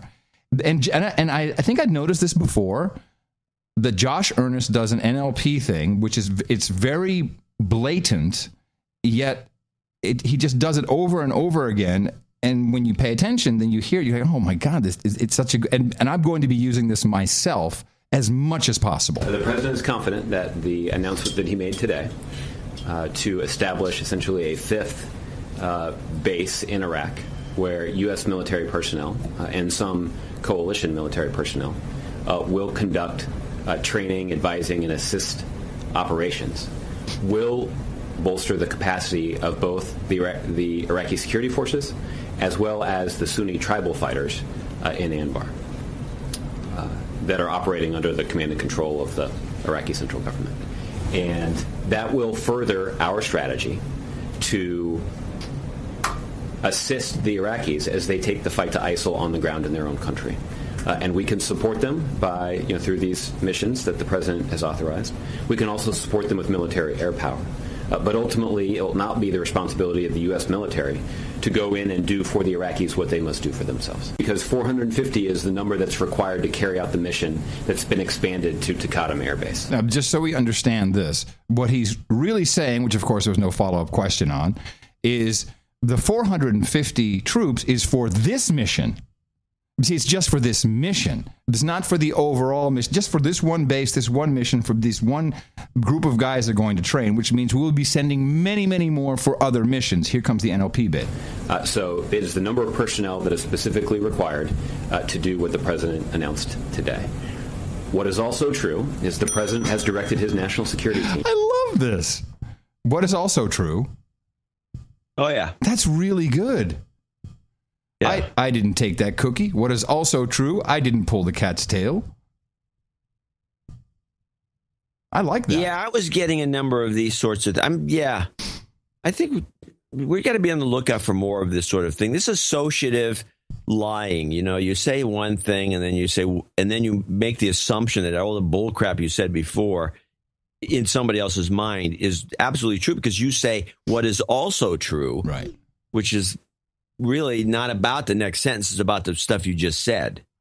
Exactly. Because now you said it's true in somebody's brain. Oh, it's true. Okay. Mm-hmm. Well, here's a kind of an associative clip. Play this, another base in Iraq. Okay. The top U.S. general says the United States may build more military bases in Iraq as part of its escalating campaign against the self-proclaimed Islamic State. The remarks by Chair of the Joint Chiefs of Staff, General Martin Dempsey, came a day after the White House confirmed plans to deploy up to 450 new U.S. troops to train and back Iraqi forces at a training hub in Anbar province.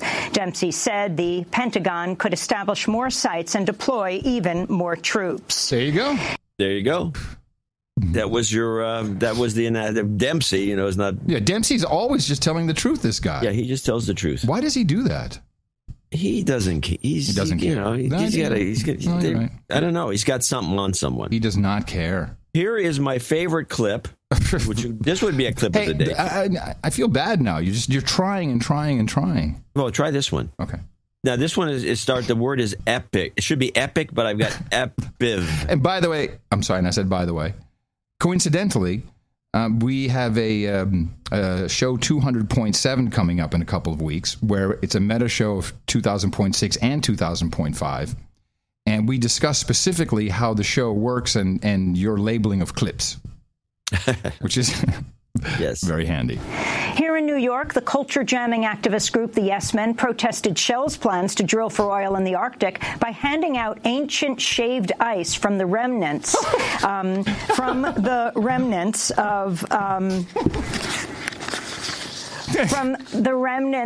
the last icebergs of the North Pole. Does that include woolly mammoth sap? We got a little Amy jingle there for you.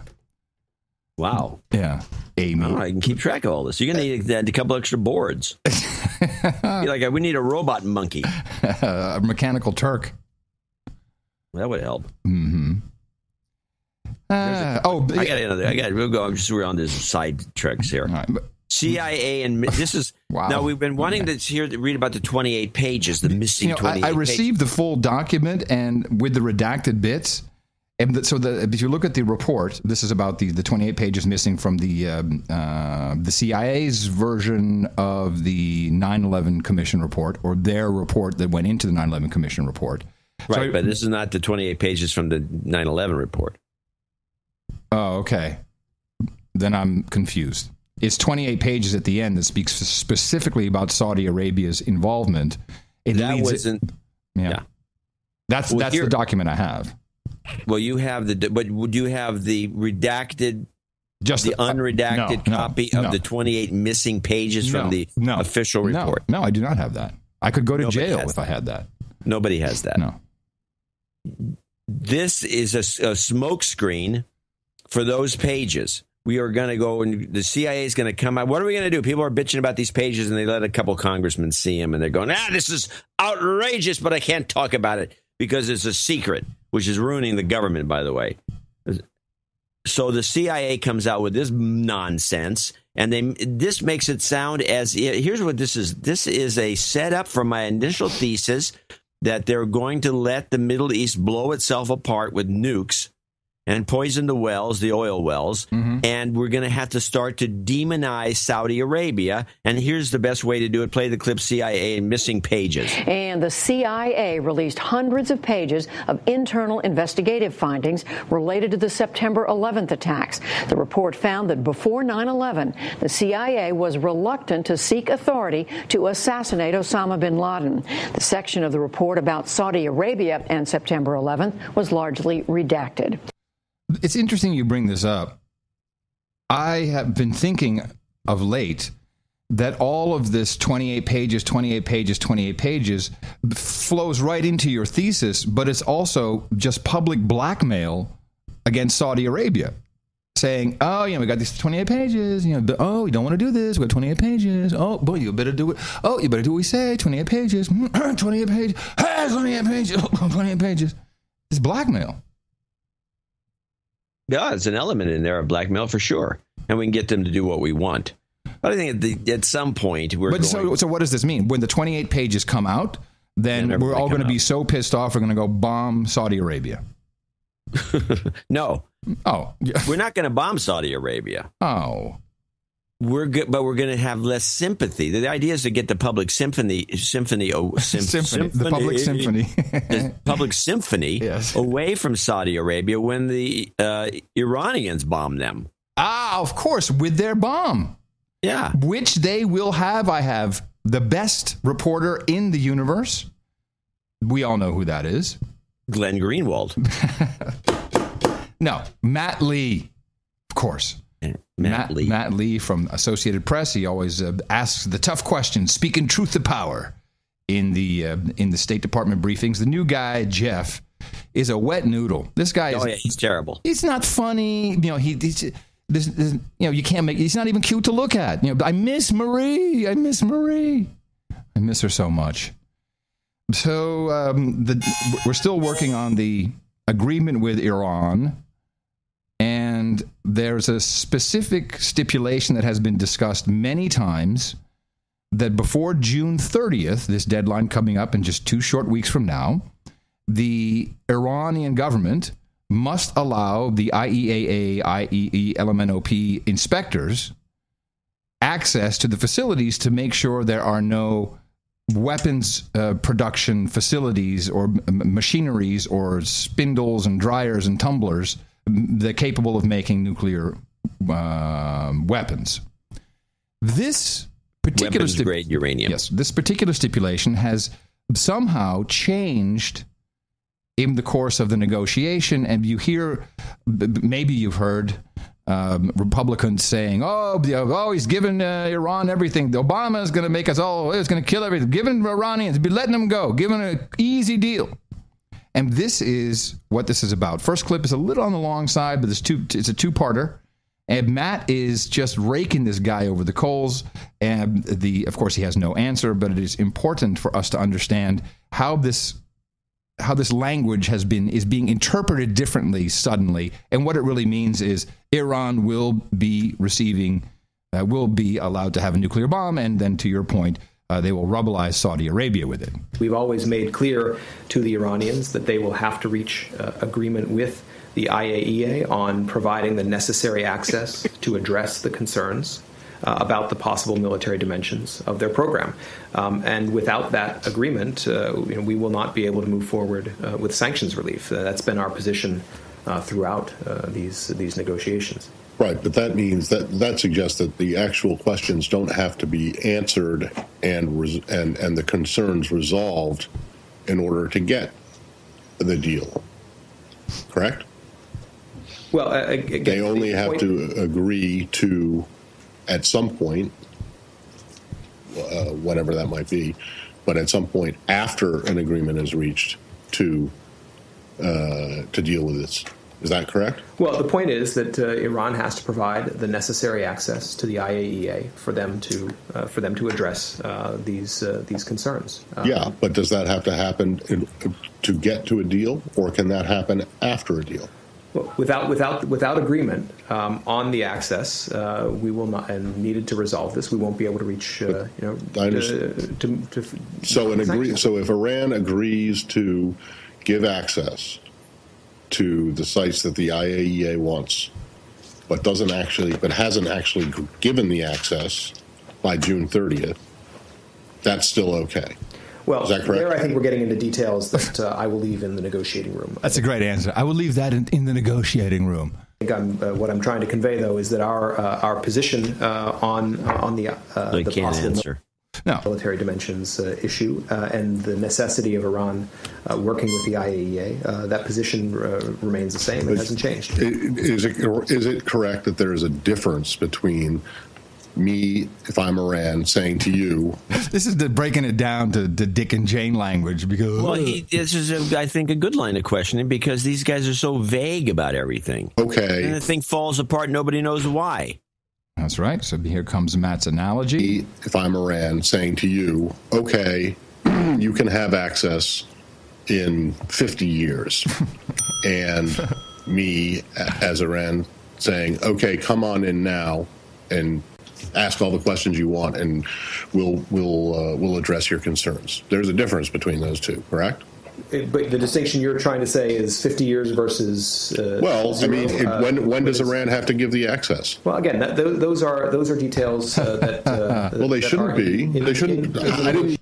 All right, so that goes on, but then Matt hammers it home with this guy in a just perfect way. All right, in April, the Secretary was on PBS NewsHour with Judy Woodruff. He's talking about Kerry, Watermelon Head. And she asked him, the IAEA has said for a long time that it wants Iran to disclose past PMDs. Iran is increasingly looking like it's not prepared to do this. Is the U.S. prepared to accept that? Secretary Kerry, no, they have to do it. It will be done. If there's going to be a deal, it will be done. Woodruff, because it's not there right now. Kerry, it will be done. Woodruff. So that information will be released before June 30th. It will be available. Secretary Kerry, it will be part of a final agreement. It has to be. You know what? Matt should get a little clip machine and play clips. Say, here's what happened on here's what Democracy Now! Here's what happened. Look at this. Pound sand, Jeff. Now you're saying that all they have to do is to agree to provide access at some date in the future to address them. That certainly is that's a walk back. Am I completely misunderstanding? It's a walk back. Our position remains as Secretary Kerry outlined it. That and as you quoted from the Secretary's. He said there in response to a question, does Iran have to disclose its PMDs? In other words, do they have to address the concerns or resolve the concerns? And he said yes before June 30th. There you go. So now the strategy is clear. Now I understand, based on your theory, Iran will not have to show their sites. They just have to agree to do it within possibly the next 50 years. They will create a nuclear weapon. They will mount it as a warhead on a missile. However, the missile will be pointed at Israel. And then sput, and it'll sputter and it'll fall on Saudi Arabia. Oops. Well, that's probably not going to be the scenario at all. The scenario is they will develop a weapon and perfect it and test it. And then they'll all jump around and go, hooray for us, we've done this. And then once they do that, all the other nations will arm, and they'll be buying a lot of stuff from us. So we'll be selling stuff left and right to everybody. And the South develop their own nukes, or they'll buy them from Pakistan or some. But there'll be a bunch of them in there. And then everyone just goes nuts. And nuke will be like there's going to be an arms race that'll begin. This is not going to happen overnight. No, but it'll begin, and then all of a sudden these guys are going to one trigger happy nutcase is going to fire off one of these. Which country? Which country? Who do you think it'll be? Well, it could be anybody, but ISIS. ISIS. Well, yeah. I don't think they know, because there's still the possibility they can all be, the ISIS thing can be traced back to us, and that would not be right. So it won't be ISIS. It would be some other lone wolf. The Saudis could do it. But the Saudis could blow their own stuff up? No, they would take a shot at Iran, or they would. I don't know. We have to let it play out a little bit more to see who decides to arm themselves to the teeth. Right. Have you been following the MERS stuff anymore? The MERS? Really? Middle East respiratory syndrome in South Korea. We talked about on Thursday, the central bank. South Korea has lowered the interest rate because they're afraid people are not going to spend. And the World Health Organization, who I follow religiously, of course, I always read their advisories on Saturday night. Just skim through them, see what's going on. And I believe the last time MERS popped its ugly head up,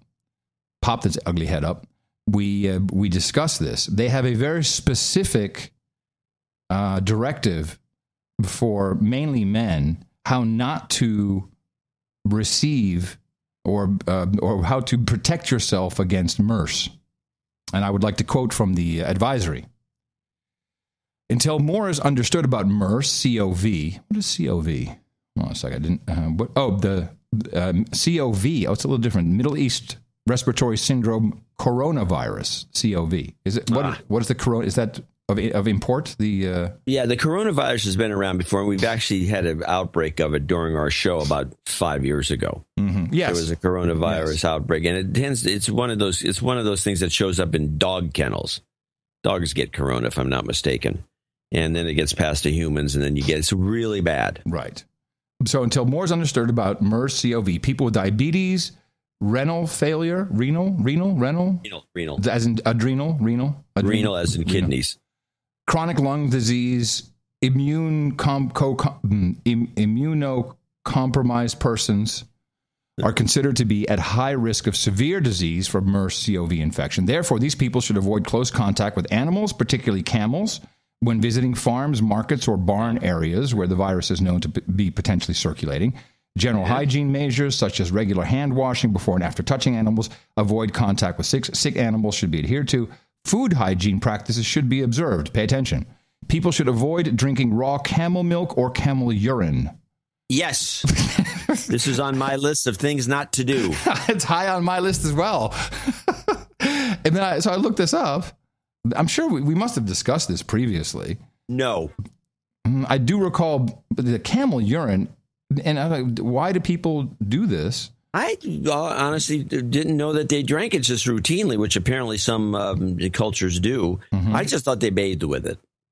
And I only women bathe with it, wash their hair with it. Okay, that makes sense. That explains a lot.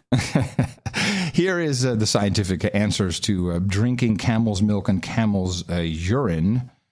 See, one of the most important things for which camels are raised their milk, which is efficacious in treating many illnesses, including hepatitis, digestive system in general, various types of cancer, and other diseases. Camel's urine is that how I pronounce it? Efficacious? Do I pronounce it right? Efficacious is a good way to pronounce whatever it is you're trying to pronounce. Camel's urine is efficacious in the treatment of skin diseases such as ringworm, tinea, abscesses, sores that may appear on the body and hair, and dry and wet ulcers. Camel's urine brings the secondary benefits of making the hair lustrous and thick and removing dandruff from the scalp. I'm thinking product. No Agenda shampoo, everybody. Well, some dandruff is horrible. Among the uses of camel's urine, many women use it to wash their hair, to make it longer, and to make it lighter and more lustrous. Camel's urine is also efficacious in the treatment of swelling of the liver and many other diseases, such as abscesses, sores that appear on the body, and toothache, and for washing the eyes. Hey, camel, come over, pee in my eye, man. Got a sty. Only on the No Agenda show do you get these details. Tips, not just details. These are health tips. I was listening to some right wing or maybe left wing. These are health tips, shows. John. Make no mistake. The radio shows, and all they did was ridicule the camel urine with a bunch of gags. None of them. No, actually, I take it back. It was PBS. It was the Yuck, Don't Tell Me, whatever that show is on Sundays or Saturday mornings. Yeah, Yuck, Don't Tell Me. Exactly. Something like That's that. the name of the show. It's a comedy show. Yeah. And they had these comedians on, and they were making fun of this, but they gave no useful information like you just did. I commend you. Thank you. But I'm going to try it. I think you should. I don't know where you're going to get the camel pee. Well, let's try Amazon. Hold on a second. Amazon is everything. That's a possibility. Now that you mention it. I wonder if someone's already beat us to the punch with camel pee shampoo. Camel pee for sale is what I'm going to look up. CPS, camel pee shampoo. Okay, we'll see. Camel urine. Let's see what we come up with here on the Amazons. We have, we have camel urine protein kits. $600? Wow. Well, that's good. No. Well, here's IslamaQA.info, the benefits of drinking camel urine. Maybe what I was reading from. I got a $4 a gallon thing here. Well, it's cheap. $4 a gallon. Well, here we go. No, it says, let me read the headline. So we get let me read this. This is the truth of this. Wow. It's got a bunch of pop-ups, and I got to subscribe. $4 a gallon, oil or camel pee, she writes. Jeez. Blah, blah, nothing. I got no details. I think railing about Islam. I think we could be the first ones. Somebody sells it. Come on. Let's look camel urine shampoo then. Let's see if we can find that. You would think, but it certainly hasn't been marketed properly. No, it's not been marketed properly. And they shouldn't use the word urine. Think about all. No one's going to drink and shower in urine. I'm talking purely about shampoo for women, and we can put all kinds of beautiful Middle Eastern women on the secondary and tertiary packaging. Because they have great hair. Deny that. Have you ever seen a beautiful I'm not Milanese? arguing about the hair. Right? Yeah. I said right. You said right, but you said right as a question, not just at the end of a sentence. Right. Right. Oh, man. Here it is. Shampoo with camel urine. Looks like we have a winner. Hold on. This is from the Chemist Corner. I am Alamgir, working as a product development chemist in a small-scale company in the Middle East. Our company wanted to manufacture shampoo with camel urine. Since recent researches have been found, this is a Middle Eastern guy, found camel urine has excellent properties for dandruff and hair falling control. Our parent company cater around 4,000 camels and produces fresh camel milk and distributes in the Middle East as well. We will collect camel urine from them and utilize in our product. Can anyone enlighten me for camel urine permissible in personal care products according to European Union? Yeah, we need to look at the rules. Oh, yeah. Yeah, they may have some bigoted rationale for keeping urine out of the products. And think about Western Europe with all the people who, from Morocco and Turkey who know of this and would be happy. I tell you, we're sitting on a gold mine. As usual. As usual. Holy good, it's done us. We're sitting on a gold mine. It's the golden gold mine. That's right. Yeah. Golden shower mine. Okay, there it is. Okay. Sorry. Moral self-licensing back in the news. Okay. Ever since the ALS Ice Bucket Challenge, which I believe we kind of deconstructed this was organic and somehow it had all these beautiful, and no one has come up with something with all the same elements of, including the chain letter where if you don't send the challenge on and someone doesn't accept the challenge, you will die within 10 days, typically. Now, moral self-licensing, a lot of research has been done about this. I don't remember what episode it was on, but we discussed this in great detail, to date, I've not heard anyone mention the ALS Ice Bucket Challenge and moral self-licensing in the same breath, except on the best podcast in the universe. They tried, Red Nose Day is kind of moral self-licensing. We put a red nose on, take a selfie. Humiliate yourself. Yeah, and then you don't have to donate. That's the whole idea. I've done my bit, and it is in what is also true is So you sent me a picture of Nurse Tracy, just to get off the top of it. Yeah. We're wearing one of those noses, and she's so cute with that nose on. I'm thinking about this. Maybe you should tell me whether it would be okay. But I think our listeners and viewers would love to see this picture. I'm sure she would love it. See this picture of her with the red nose on. Okay. In the newsletter. I shall I'll send out a note on the transom, see if we can get permission for... It'll be in the newsletter, so people... I think she has her scrubs on in that photo as well. Because I don't think... I don't think people... we got to give people more stuff like this in the newsletter so they stay as subscribers. Good idea. Sign up to the newsletter, the homepage of all of our homepages, show notes pages to the newsletter. And you can do that. Do that for Thursday then. Maybe. Or Sunday, next Sunday. All right. I'll do it soon. So then they came out with, what was the one we were looking at? Oh, it was the Lyme disease. You were right, went nowhere, and people were eating a lime for Lyme disease. And this was a Bravo initiative for the Real Housewives of New York City. One of the women has of Beverly Hills, Foster. What's her name? David Foster's wife, the Dutch girl, has Lyme disease, and so eat a lime. Don't donate, just eat a lime. New one, brand new.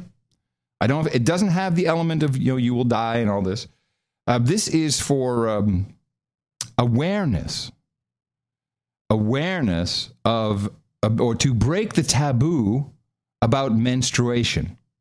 I was not aware there was a taboo regarding menstruation. And if you look around, if you do a couple searches, you will see people with tampons, selfies with people with tampons hanging off of their ears, hanging out of their mouth. It's a very disturbing trend. It's going nowhere. It's funny. Only an idiot would take a selfie like that. There's a lot of them. Tampons are also dangerous. Toxic shock. Yeah, well, they can do that, yes. Yeah, it's been reduced. Sure. All right, enough of that. Oh, sorry. Well, you should be.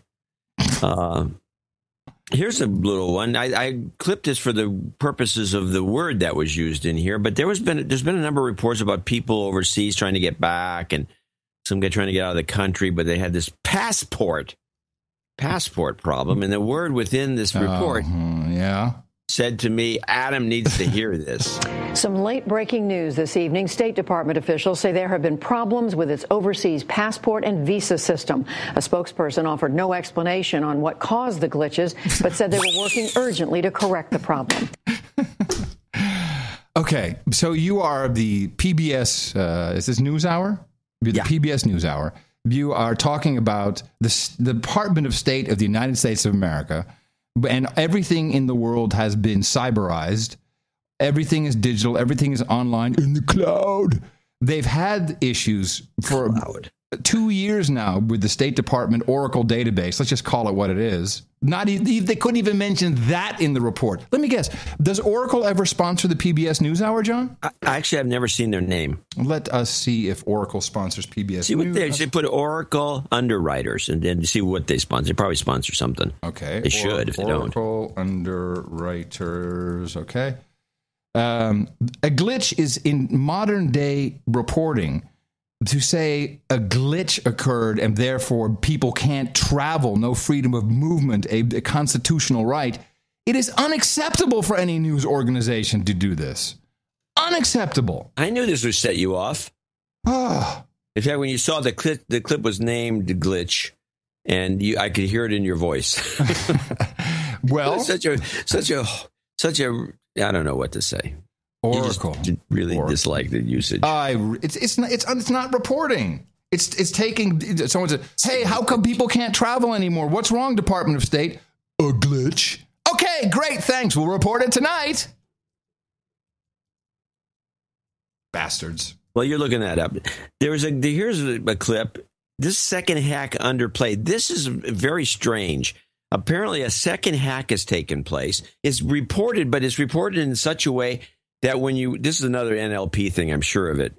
When you accept on this report, play this report, then I'll talk about what I'm trying to say here. Second hack. Hackers linked to China may have accessed sensitive background information of intelligence and military personnel. The Associated Press reported today officials believe it involves security clearance forms with possible information about mental illness, drug and alcohol use, past arrests, or bankruptcies. It is the second cybersecurity breach of federal records in just the past week. The Office of Personnel Management was the target of the hack and has yet to notify people whose data was breached. Before you do that, I would like to read 2 quick articles for you.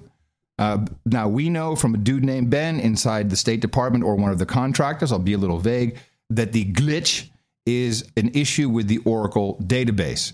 Why does PBS NewsHour not specifically say the Oracle database? Could it be perhaps because they are a member of the sponsors and exhibitors for the PBS TechCon 15? Is that possible? Maybe they didn't want to piss off one of their sponsors for PBS TechCon 15. Or maybe it is because ITG has deployed an Oracle Web Center for the public broadcasting service system. I don't know. Could be. I think you've made your point. But this is the point we commonly make on this show about when people say, "Oh, why don't you get advertisers instead of keep asking for money from the listeners?" This is the reason. Yes. You've exemplified the absolute one of many, by the way, reasons that you can't do a show like this with sponsors, because you will pull your punches, and you'll pull them and pull them and pull them, and pretty soon there's no punches at all. You're pulling them all. And then the show's just you're going to end up with the show that we're going to play as the Evergreen Show, just a bunch of gags. It's a funny show. That is the PBS NewsHour of just a bunch of gags. Gags and glitches from PBS. People you trust. The second hack, which this is being played. Let me play your clip again. Do you mind? No, okay. Hackers linked to China may have accessed sensitive background information of intelligence and military personnel. The Associated Press reported today officials believe it involves security clearance forms with possible information about mental illness, drug and alcohol use, past arrests, or bankruptcies. It is the second cybersecurity breach of federal records in just the past week. The Office of Personnel Management was the target of the hack and has yet to notify people whose data was breached. So they have information on people's mental illness? This is the second hack. This is the story that got my attention. Oh. They didn't preface the story with the way it should have started. For a second time in 1 week, the federal government has been hacked by what is believed to be Chinese hackers. That's the way the story should have started. Instead, it started like the same report. You're right. Good catch. So as the report goes, and everybody played it this way. So as the report goes on and on, you're listening, you're going, yeah, why they play? I thought I heard this a couple days ago, is what you say to yourself. And then at the very end, they say this is the second time. And the first one was in December, which they held back. So this could also be... This is another one. We don't know. We don't know. Huh? Whatever. Man. I was going to almost say whatever the case, but I'm not going to. The point is that this is a bigger breach. This appears to be they got everybody's name, number, addresses, their medical records, and everything in between. Again, talking about how miserable we've become because of the internet and how worsening everything is going to be in the future because of the internet. And in the meantime, I'm watching. We need some cyber regulation, John. We got plenty of cyber regulation. We need more cyber regulation, more to stop the hacks and glitches and giggles. So I'm watching the morning show with Charlie, and he's on with the good looking Nora's not on. She's getting an award someplace. So they brought on this other woman who Charlie apparently hates. He hates her, and because you can just see him bristle every time she speaks. It's also early in the morning. He's grumpy already. Yeah. Have you seen his Apple Watch? He's wearing that in the morning or only his own show? Hail Apple. Hail Apple. Hail Apple. Let's see. Do I have a clip? I had a clip because he had John Chambers on. I may have to do this in a second. I have John Chambers gobbledygook. Yeah, that's it. Play John Chambers gobbledygook. And this is the future we have to look forward to with guys like this. Now, one of the things you want with this clip is that this is gobbledygook from beginning to end. And Charlie throws in a couple of buzzwords he picked off from his other show that he does. Velocity of change or some crap. It means nothing. And so we're going to listen to a clip of bull crap. GDP over a 6-year period in the mid to high teens. Average income per American person went up in the mid to high teens. Today's the leaders are countries like France, Germany, India, China, Italy, and Great Britain. So I think we need a national program to get us back on track in terms of leading the second generation of the internet. It will be 5 to 10 times the implications of the first. What kind of national program? Well, Charlie, this will surprise you. One of the countries that's farthest along is France. We partner with their President Hollande, with their Prime Minister Valls, their Secretary of Defense, their Secretary of the Economy, and you're talking about digitizing a country. You talk about building out smart cities like Nice, or what the best city probably in the world is, Barcelona. You put the electricity of the whole country on the internet. You train 200,000 French men and women in the Internet of Things to make this transition. You partner on security, you partner on job creation with MEDEF, which is their equivalent of the American Chamber of Commerce, to create 1 million jobs. And you have leaders who are willing to take good business risk. Can I ask you a question? Yeah. How is this? So we're going to first we put the whole electrical grid on the internet. Everything. Don't touch the modem, kids. And then you have 1 million new jobs because of Internet of Things. Does every one of these 1 million people get an Internet of Thing to hold on to, and they manage that? I think they put a probe up their butt. And very candidly, aggressive programs and to partner with an American company to really make those changes occur. You see the same thing occurring in Germany with Merkel, where it's all about job creation, GDP growth, inclusion of minorities. But isn't this simply about the pervasiveness of the power of technology and the velocity of change? Nice. It really is, Charlie. But as you know, it's like getting phones. If you only have 2 phones, the power is 4 squared. If you have 500 billion devices connected to the internet, it will change supply chain. It will change how things get built. It will change how your viewers receive their products. Perhaps a drone driven it to their home, or a Walmart where they call in ahead of time and get things set up ahead of time. It will change every industry. It will probably allow us to live an extra 10 years. It has the potential to completely change healthcare and improve education. But the key takeaway, Charlie, is you've got to disrupt or be disrupted, and it's going to occur at a much faster pace than we've seen. Thank you, John. All right, disrupt or be disrupted. John Chambers, thanks. Bend over, John. Just bend over. Here it is. You deserve this one. Clip of the day. Disrupt or be disrupted. That is the key point. This is why we need to really be thinking outside of the box. I mean, well, how many bromide? The velocity of change, man. Silicon Valley bull crap. It's the velocity of change. Listening to this. Fuck, that's great. They're all eating it up. They're lapping it up. Velocity of change, baby. It's eat or be changed, or uprooted your thing on the internet. Healthcare. Whoa. And you live 10 years longer. Did you catch that? Yes, thank you.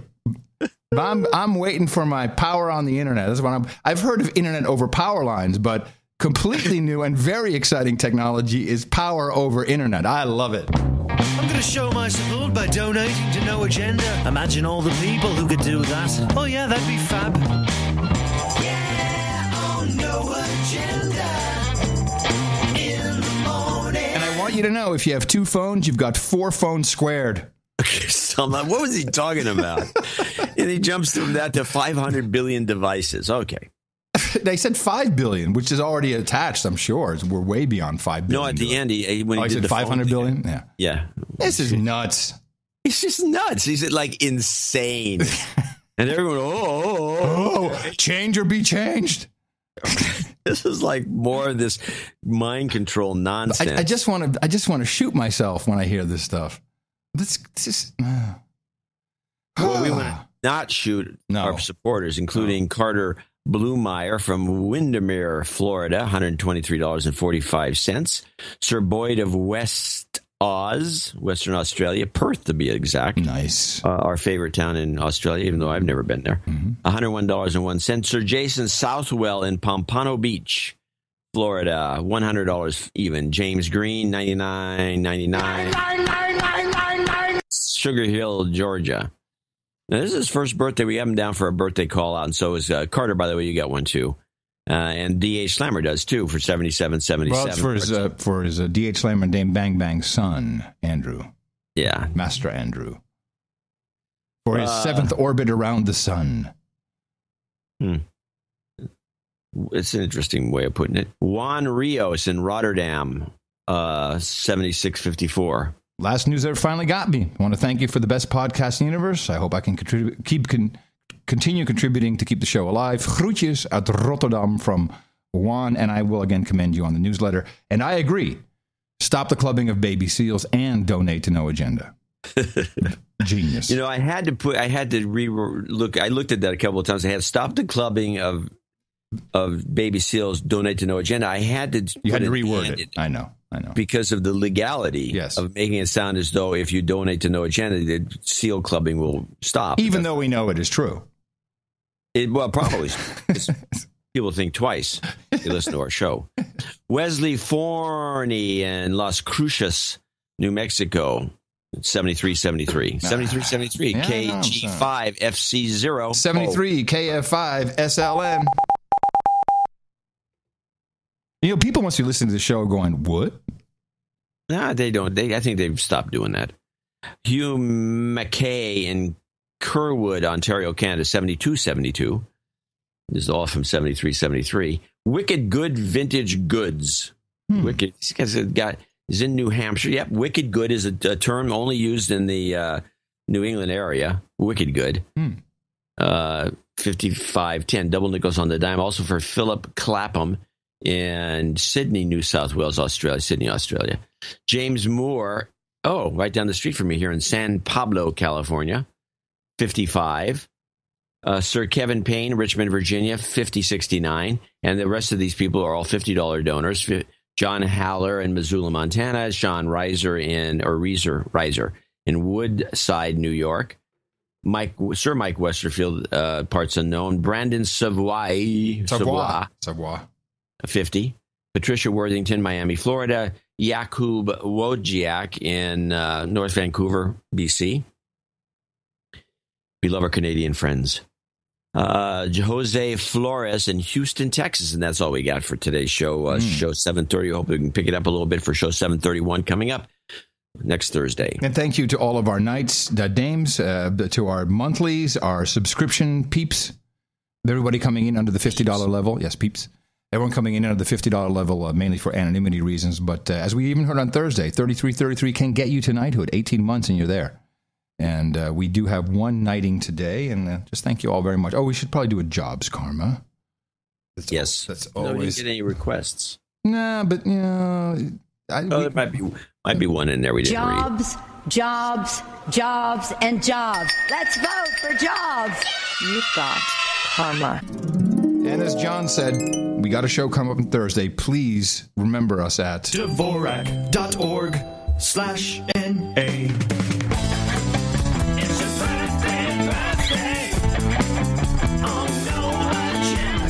Birthdays first. Carter Blumeyer turned 44 on the 3rd of June. James Green says happy birthday to Sir Scott Fuller. He was celebrating on the 12th. That would be 2 days ago. Birthdays for today, also for yesterday. Sir Roy Pingle says happy birthday to his son Daniel Haya. He turned 13 on June 13th. And as we heard, Sir D.H. Slammer and Dame Bang Bang congratulate their son Andrew, turning 7 years old today. Happy birthday from Uncle Adam and Uncle John here on No Agenda.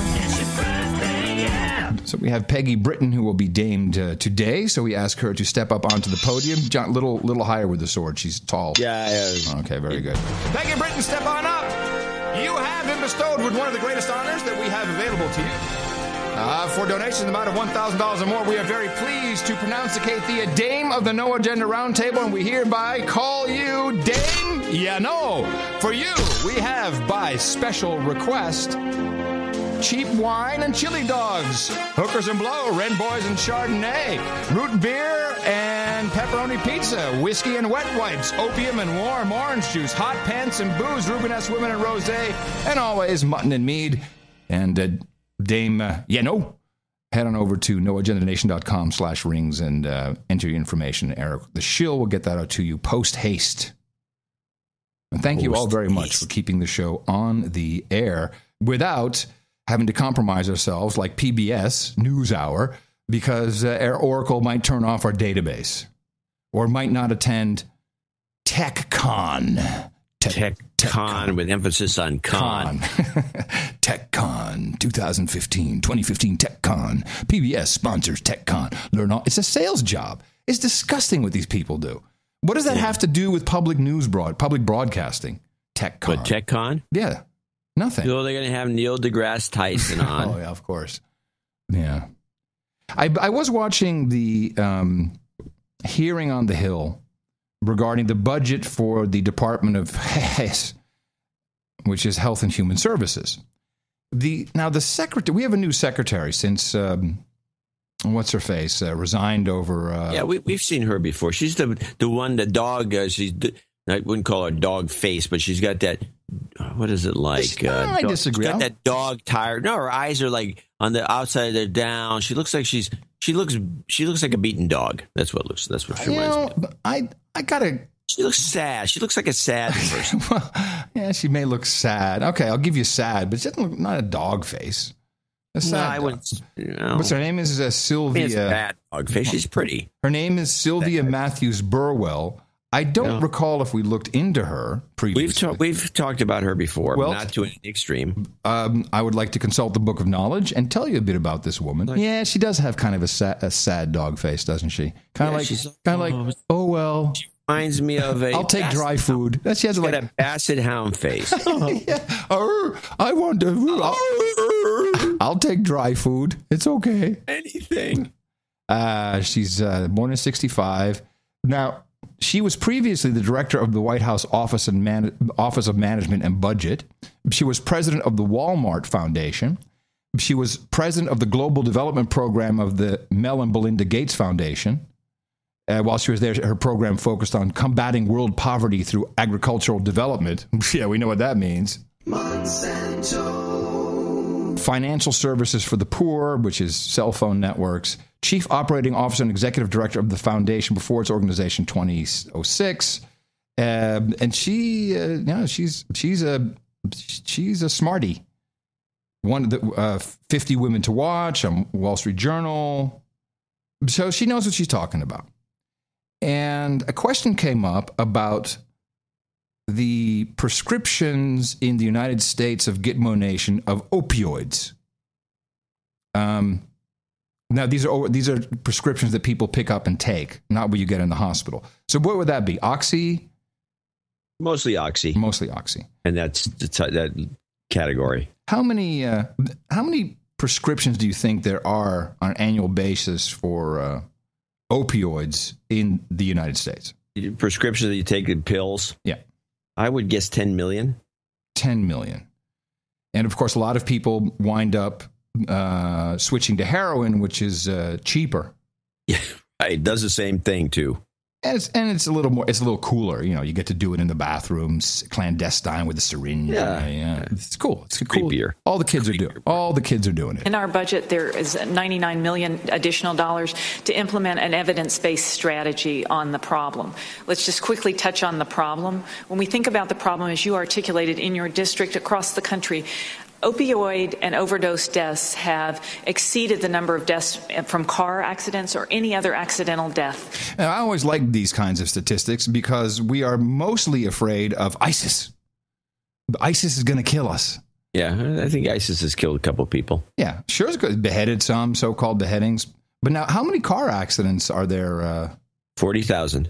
In the year 2012, there were 259 million prescriptions for opioids. Wow. Where's That's mine? Well, I was going to say, we're all high. For opioids. Wow. That's more than one for every adult. Would you say that again? How many?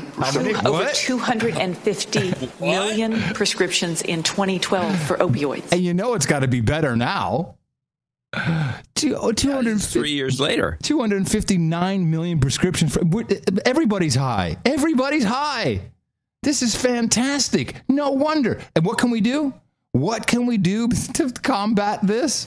So that's how many prescriptions there were. So that's more than the number of adults in our country. So that was one prescription for every adult in the country in terms of where we are and the magnitude of the problem. Let's go to the solution space. Great term. We got to remember that. Solution space? Space? No, she said, yeah, you're right. Solutions. Let's go to the solution space. Let's hear it again. To the problem. Let's go to the solution space. Oh, this is nice. Yeah. Better add that one. I'm writing it down. Let's get out of my wheelhouse and go to the solution space and ping me about it after the show. Let's see, this is working with the Bill and Melinda Gates Foundation. That's where that comes from. Oh, yeah. You can just see Belinda saying it. Tom, Bill's thinking the solution space should be over here. Is better for the feng shui. That's more than the number of adults in our country. So that was one prescription for every adult in the country in terms of where we are and the magnitude of the problem. Let's go to the solution space. We have worked with states and worked with the Congress. There are a number of bills here up on the Hill right now. 3 basic areas we need to focus. One is prescribing. A big part of the problem. But that's interesting. She said 3 areas we need to focus. Did she just miss the word on, or is this another thing, another language thing I'm not understanding, like solution space? She said 1. No, she said there are three things we need to focus. Listen. 3 basic areas we need to focus. Three basic areas we need to focus. She doesn't say on. Is that something I'm missing, or she just forgot the word? No, I think this is proper. Oh, so it's not as bad as hospital and university, the way those are. No. We need 3 things we need to focus. Okay, so we're focusing those things. We're not focusing on them. We're focused. So we need to make these things. The way she does it, it sounds fine. I don't know. Play it again. All right. And worked with the Congress. There are a number of bills here up on the Hill right now. 3 basic areas we need to focus. One is prescribing. A big part of the problem, as you can see from that number, is prescribing. What we need to do there is we need to provide new prescribing guidelines for pain and pain medication. That will help the problem. But also in the prescribing space, states need to do what are called prescription drug monitoring plans. It sounds like a way to get more into people's hands. Prescribing space. Prescribing space. What is wrong with her? It's a space. It's the space. It's Silicon Valley crap. You're right. Silicon Valley crap. Bill and Belinda Gates. They're almost in all 50 states, and they're the means by which a physician has the opportunity to look up and see that a controlled substance was already given to you and control it that way. Same thing with pharmacists. Here we go. Now, this is here's a problem. They want to computerize everything. Mm-hmm. I've been kind of following this. Mm-hmm. And they want to computerize everything. So, in fact, my local doctor had to move all their regular records, even though I know they cheated and they didn't do it right. But they just, scanned it and fuck it. And they put it in these computerized records. So now they can be stolen by Chinese hackers, of course. Yes. And then also they're really concerned about this thing where you have. Now, one thing we have to remember is that, at least by today's laws, your medical records belong to you. Nobody can look at your medical records without your permission. Which you sign away upon every intake anyway. Not necessarily. You don't have to. You don't have to. Most people do. And most people don't even know that this rule exists. They think, the doctor, I wonder if I ever get to see my records. I don't know. Maybe the doctor will let me see them. The doctor has to let you see them. But this is one of the things they want to do is they want to, but people out there, they got more than one doctor, and you might have some ailment that you want to keep to yourself, chlamydia or something. We weren't going to talk about that on the show. And maybe you have it. Is that the problem? No, just kidding. Thanks. You may have some, or you have some ailment, or you're growing a second head. Let's use that.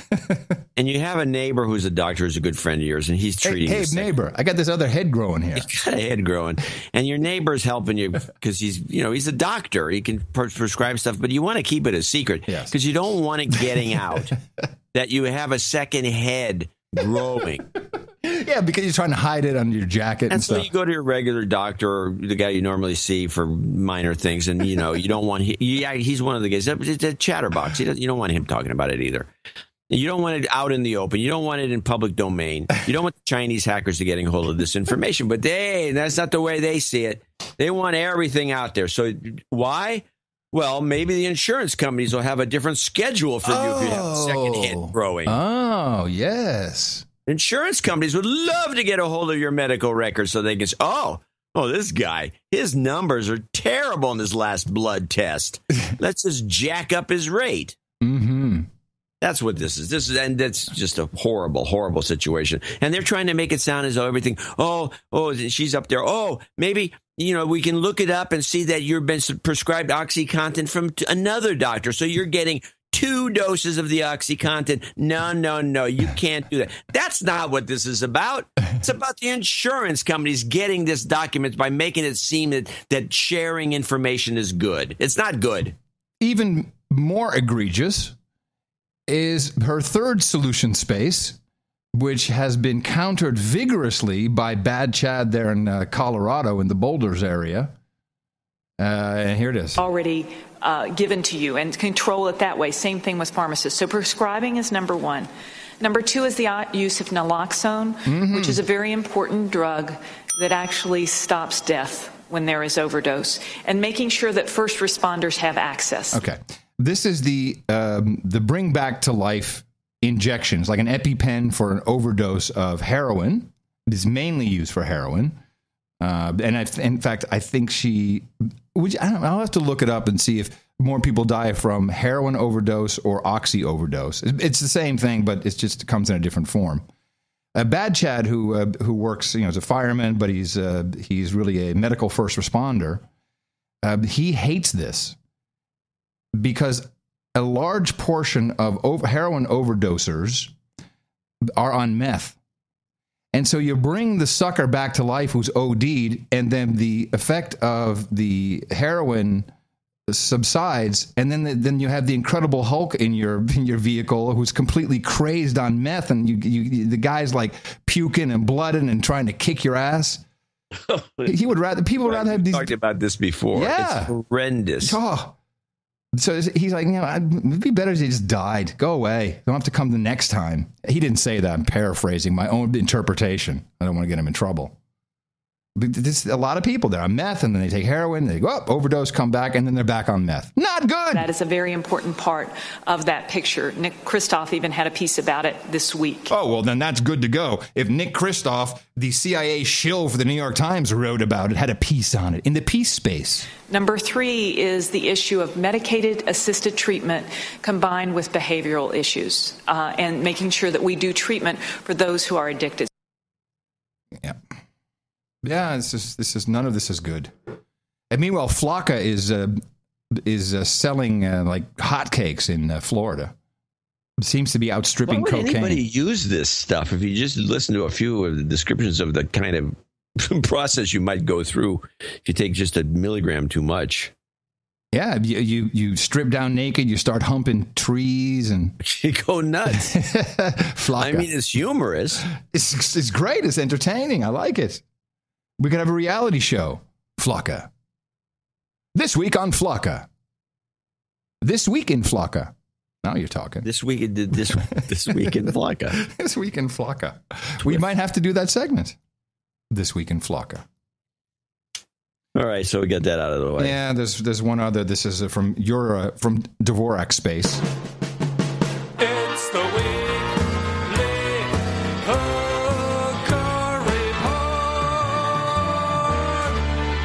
John C. Dvorak, filled with all kinds of economic indicators. And as we know, John, when the economy goes down the tubes, what happens?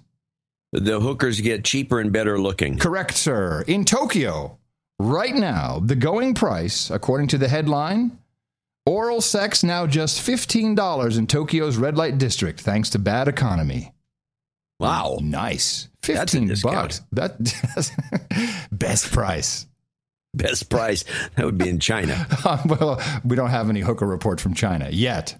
Yet. Well, I got one for you. This one you'll like. Good times. This one here is the UN peacekeepers raping children. Hello, Haiti. A draft United Nations report has found UN peacekeepers routinely trade goods for sex with women in countries like Haiti and Liberia who are desperate for food and medication. The report details nearly 500 claims of sexual exploitation and abuse over several years, a third of them involving children. Does anyone got a clue about these UN peacekeepers? First they brought cholera. Now they're raping kids in Haiti? Well, that's not entirely true, John. They're trading goods. Oh, that's true. They're not just... Hey, you want to eat? Hey, listen, kid. Listen, kid. I can get this for $15 in Japan, okay, in Tokyo. So listen. You'll like this bread. This slice of bread. It's just so horrible. What did you say? Hello, Mom is an old joke. It's a punchline to an old joke. It's bad. To review, and no, let's not review. People in my immediate area are saying, oh, man, this Red Cross, I had no idea what happened to only 6 homes. I say, this is, shut up. That's nothing. There's still 100,000 people living in tents. Oh, really? Yeah. And the UN Blue Helmets came in and they gave them cholera. Oh, really? And now they're raping kids. Yeah, but how about those 6 homes from the Red Cross? Nobody wants to hear this stuff. No. These are institutions. Oh, the Red Cross, it's an institution. Highly esteemed. United Nations peacekeepers. Highly esteemed institutions with the blue hats. Yeah, heaven forbid that they're, are corrupt organizations in any way from the get-go. Unconscionable. From the baseline. It's unconscionable. Unconscionable. Yes. Play this clip. I think this is a neuro-linguistic thing. This is the PBS NewsHour misdirected news anomaly about drugs. On the NewsHour Online, with the abuse of prescription painkillers a growing problem, especially among seniors, a new study finds that Medicare drug plans are actually cutting back on coverage of name-brand pills designed to deter abuse. Read more about the study and the case against generics on our homepage. Please don't use generics. Wow. How did they go from oh, there's a horrible problem with the misuse of drugs and the other. What was the thing? How did that thing go? And the other more truth is what was the thing that he used for the NLP? The statement he said. What is also true, and what is also true is generics suck. But I think this ties right back into, and I'll read the report. I didn't know of its existence. What Dogface said is, man, that's bad. Dogface? Dogface, yeah. Sad Dogface. Sad sack would be better. Yeah, because, the way I interpret what she just said on PBS NewsHour is that people are getting, they're getting shitty drugs. They have the bad drugs. They're ODing on because it's easy access to generics. We need all this computerized. That's what it sounds like. Yeah, so computerized. You can't get your drugs from overseas. I don't have a clip of it. It is my understanding that that venereal diseases, sexually transmitted disease. Why don't we say venereal diseases anymore? Why is it all sexually transmitted disease? STDs. Why don't we say venereal disease anymore? I think people don't even know what that word means anymore. Well, yeah, there you go. So sexually transmitted disease. But it's too many syllables. That venereal? Is that like a venal sin? Is that like a vag?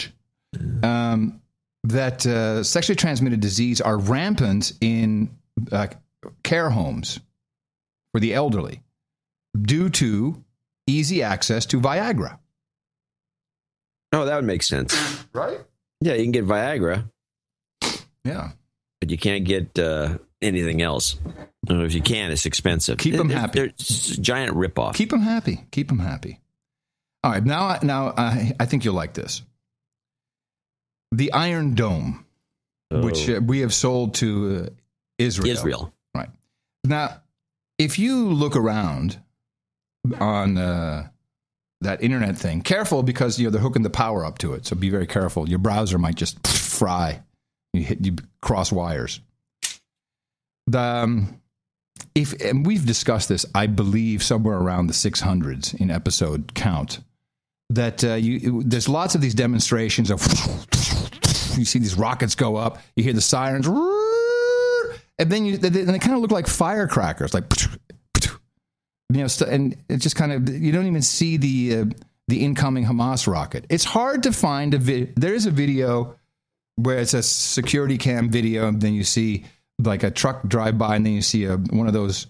It looks like a model rocket, like an Atlas V. Atlas V model rocket, kind of clatters down on the pavement. It doesn't create a crater or anything, just a smoke bomb. So the validity, and I don't live there, so I can't, we see pictures of them sticking in the sand. You know what I mean? But do you really see a lot of huge craters created by these Hamas rockets? No. I'd love to see, please prove me wrong. So this multi-billion-dollar project, of which a significant portion is created by Rafael Advanced Defense Systems. And so as I was looking around for videos of rockets from Hamas, then I see a lot of videos of these missiles going up from the portable, and Rafael Advanced Defense Systems make portable launchers. And it's kind of cool, some of these videos. It makes like a grid, because, of course, they all have contrails as they go up. And they fly left and right, and then they curve up again, and then they explode. And apparently, they hit a Hamas rocket. You don't see it. Now, I'm going to play. It's 4.5 minutes in length. I'm not going to play the whole thing. This is the video from Rafael themselves, where they promote this defense system, because, of course, we love doing that. Great video, completely animated. They have a couple of videos. This one is the sales pitch, completely animated, and is beautiful.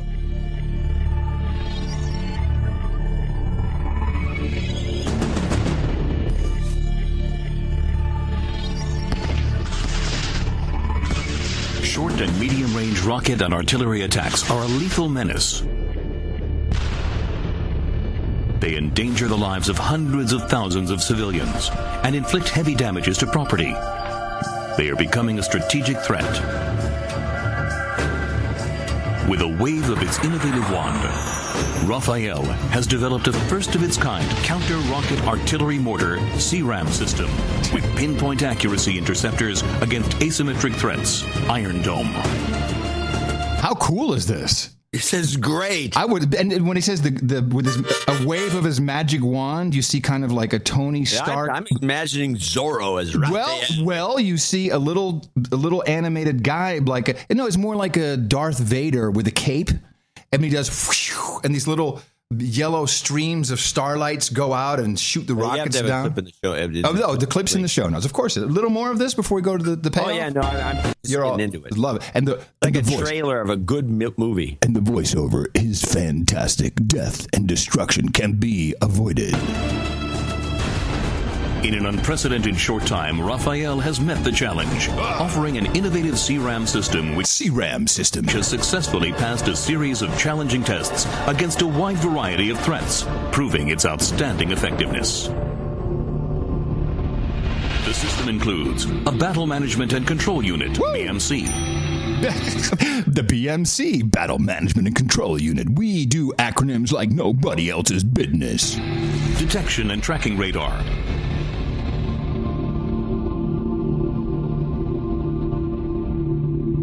And launchers, each equipped with 20 lethal interceptors. Lethal interceptors. The system is mobile, deployment is rapid, and maintenance is simple and user-friendly. User-friendly. Okay, I'll stop here. But it's another 3 minutes of this crap. And it's all animated. Now, the Israeli Homeland Defense... Well, Israel's obviously being used as the testing ground for the sales pitch. Yes. And they're going to sell these things once the Iranians get their nuke, or they demonstrate they can do one, and they'll blow it up somewhere. And oh, my God. And everyone else arms to the teeth, which is what McCain and Lindsey Graham want to see, because they got some angle in there. We don't know what it is specifically, although we can go dig it out of the bowels of the congressional basement if we go, where one of our buddies goes, one of our producers. And they're going to arm to the teeth, and this Raphael operation is going to sell the Iron Dome to Saudi Arabia. We're going to have good relations with Iran so they can buy one. And then they're going to, then Lebanon's going to need one. And then. So I'm going to go back to what you said right at the beginning of that the Israeli Homeland Defense will, it's IHLS, I think it is, or Israeli Homeland Defense Services, or whatever. They're going to help sell it. Now, so this video is good, but you need some kind of proof to be in the pudding. You need to see you need to see the thing working for reals. That's how we sell all our jets and everything else. It's not all theory. Right. So they have a video. It is from their YouTube account, from the Israeli Homeland Defense Department Systems Incorporated. And you're not going to believe, you're going to be so unbelieving of what I'm going to play for you here that I will have to probably send you the link. You will not believe it. Then they have a video, and so they also have this animated video on their YouTube channel and on their website. And then they have a video, and it's a nighttime video of this Iron Dome, the Raphael Advanced Defense Systems Iron Dome mobile rocket launcher under attack. We're under attack from incoming Hamas rockets, and you see them all going up. Now, there are many videos of this. Again, I was looking at everything. And when they intercept the magical rocket that I can't see, could just be my eyes, could be resolution of the video, doesn't matter. When they intercept them, it's almost like a gunshot. You know, when you hear a gunshot on television, it's like, or like this, silencer. That's not what a silencer really sounds like, but okay. So I guess for the last portion of the video where they're showing this nighttime sequence, somebody wasn't happy with the soundtrack to the missiles bringing the Hamas rockets down. So what do you do, John? If you and I are producing this, what do you do? You sweeten it.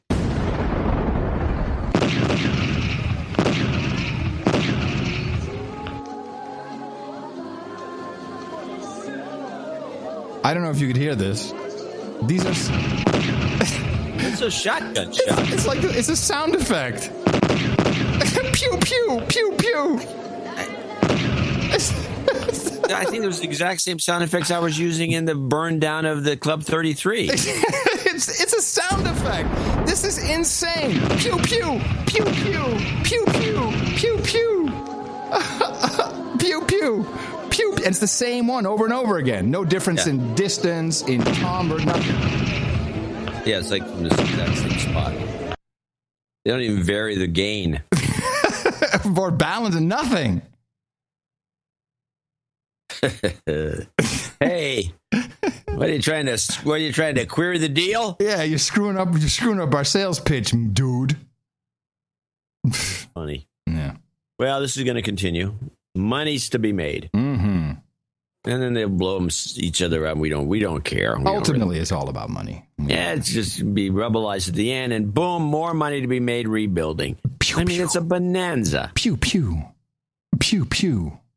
I mean, it'd be like Kuwait. Like somebody always pointed out, years and years and years ago, somebody pointed out to me, if you want to see a modern city built by Americans, you just go look in Google and look at just do overhead shots of, these cities like, I don't know, Dubai, Baghdad, anything, and then look at Kuwait. Kuwait is like perfectly lined up. Mm-hmm. It's just done by engineers. It's a perfect example of what kind of work we do. I've been to Kuwait City. It's nice. Yeah, it's nice. And that's the way it's going to be everywhere. Indeed. We're going to rebuild it.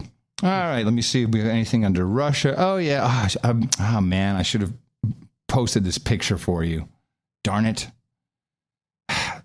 In the Netherlands, excuse me, who, of course, even though most of the GDP of the Netherlands is based on importing, storing, and exporting Russian oil and gas. I'm going to send this article to you, John. Hold on a second. I'll send you this link through the transom. Obviously we have to hate the Russians. Just got to hate the Russians. Screw Russia, screw Putin. The Russians suck. Yeah, until they give us Snowden back. I mean, it's no coincidence that all this began when Snowden moved there. So this has been integrated into Dutch education. But the Russians are a-holes? A-holes and evil and just bad. So they have the textbook Themes in Social Studies. This is a preparatory middle-level vocational education, which is a very well-defined school track in the Netherlands. It's high school, but it's vocational-based. And in this workbook, there's a piece that says the workbook is updated on an annual basis and contains many current and diverse sources with assignments. The workbook has indeed been updated, and they have this picture. I'm going to send this link to you right now of Russia to teach people. Here's the question. This is, I think, in the workbook, so there's questions in it. The question is, it's in Dutch, I'm translating on the fly. What is Russia doing and what is Europe doing in this picture? I've just put that link on the transom. I just Skyped it to you. Now, describe what you're seeing in this workbook for high school children. Okay, hang on. So you see a map? Oh, brother. Are you kidding me? No. All right, I'll describe it. They've taken the map of Europe and made it into a giant cartoon, and they have got the EU is in green, and there's no borders or anything, and then Russia is over to the right in red. But they've put a little cartoon face on Europe, and he's got a helping hand out, and he looks kind of sad, like he's. It looks kind of sad, like kind of looks like that woman that we're talking about earlier, kind of sad and droopy, and then. Russia is red. It's red. It's red, and it's got teeth and claws, bear claws, and it's got I don't know what that brown thing is, but it's got a hand out like it's going to grab it. It's got an angry bird's eyeball thing with the downturn. This is the stupidest thing imaginable. And what is it? And what is it doing? It is chomping on Ukraine. Yeah, and it's chomping. Right, exactly. And Ukraine has a little hand trying to reach out to Europa. And you see below that, you see another hand, which I don't know if that hand is... Okay, that hand is not Russia's hand. It's Ukraine's hand trying to reach out. And then there's a hand below trying to grab. I think that's feeding Ukraine to Russia. Oh, you think Europe is... That's the Europe hand. That's the left southern, hand. Yeah, it's the southern, eastern part of Europe. The States. Maybe it is feeding it. Yeah. It's stupid. It's propaganda of the highest order. Well, no, the lowest order. Okay, point made. Can't believe this. This is the dangerous stuff. This is why I'm so happy we have parents who Well, in fact, I received a note, and that'll be my last thing for today. I wanted to read this note. It was really beautiful. Oh, maybe this is a donation that came in. Oh, no, we'll read this one on Thursday's show. His donation came in after the cutoff. A teacher. Well, I'll tell you. Read the note. We can just put the donation separate. Ryan Thompson. This donation should complete my quest to knighthood, so we'll be knighting him on Thursday. But I've been listening since my college days multiple years ago. Now I'm a social studies teacher. I'm able to hit my students in the mouth regularly, metaphorically, of course. You guys have really helped me articulate to my students the critical and skeptical thinking they should have when thinking about the news or about the historical topics we cover in class. Last year, I was the teacher who gave all my students No Agenda CDs when we talked about pipelines in the Middle East and the effect they have on events in the region. As a teacher, I get a lot of emails and letters for different organizations that want me to buy their products for my classroom. One such group caught my eye. I thought you might be interested in them. They're called the Negative Population Growth, mpg.org. They have a number of free educational resources, including reading, posters, and assignments that are all geared towards teaching kids about the evils of having children, immigration, foreign aid to baby-producing third-world countries, and, of course, global warming. I want those posters. When I got their letter, I, of course, requested every free product they have. One such gem is a poster of the world that gives projected population stats for the next 100 years and is intended to scare kids into thinking all is lost and only government intervention can solve the problem. Thank you guys for everything you do. This year, I'm taking on new classes, which include civics and modern U.S. history. I'm looking forward to incorporating more No Agenda style learning into these classes and distributing more No Agenda CDs to students. You know, nice. We save children. We do. I'm proud of it. Because just to keep one guy from putting one of those posters up, that most teachers, oh, okay, posters up. Oh, that's nice. It fills that spot. My dreary walls. My goodness. I would love to get those posters. Oh, of course, we'll get the posters, obviously. Let's get those posters. We don't need them from him. We'll get them directly from the operation. Okay. I like what you're doing. I'm all in on what you're doing. I think you're doing wonderful work. Can I get some posters, please? Yeah, I have a podcast. I'd like to podcast. I could use them in the studio because people would be very interested in seeing them. No, John, you have to frame it differently. If you want, you don't want to get suspicious. I'm in the get suspicious. Listen, I'm in the podcast space. I'm in the podcast space. It sounds a little more like, oh, this would be very useful to me. That's not even a lie. I'm in the podcast space. I'm in the podcast space, and this would be very useful to me. Mm-hmm. Not a lie. All right, it would be. You want to wrap this up, bad boy? Well, I got a couple more things I want to get out of the way. Let's do it. First of all, let's do. So I heard about this. This is the Ellen. It says Ellen Tay, but you're all over the map today with your this clip. titles. I heard it on Democracy, and I said, "Well, this must be a very interesting person." He's dead. It's an obituary for some woman who busted the CIA's chops about something. They passed a bunch of laws so she couldn't do it anymore, and she died. And I said, well, I got to find out about her. So I look up her book that she supposedly did about Garrison in New Orleans. It's not on Amazon. Looked up her wiki page. She doesn't have one. Okay, play this, and I just gave up. And the documentary filmmaker, publisher, journalist, and activist Ellen Ray has died at the age of 75. Ellen Ray was a co-publisher of the magazine Covert Action Information Bulletin, which exposed CIA covert actions around the world, publishing the names of hundreds of CIA agents. As a result, the law changed, making it illegal. As head of Sheridan Square Press, she published the memoir of New Orleans District Attorney Jim Garrison, which became the basis of Oliver Stone's Academy Award-winning movie, JFK. Huh. Yeah, never heard of her. No. She's now lost to history. Well, I'm sorry to see her go. Yeah, well, I'm sure that her newsletter was hilarious. No doubt. You said a couple things you wanted. I got one other one. Let's do this one. This is the IDNK. I did not know that this was going on in Germany, but apparently it didn't get anywhere.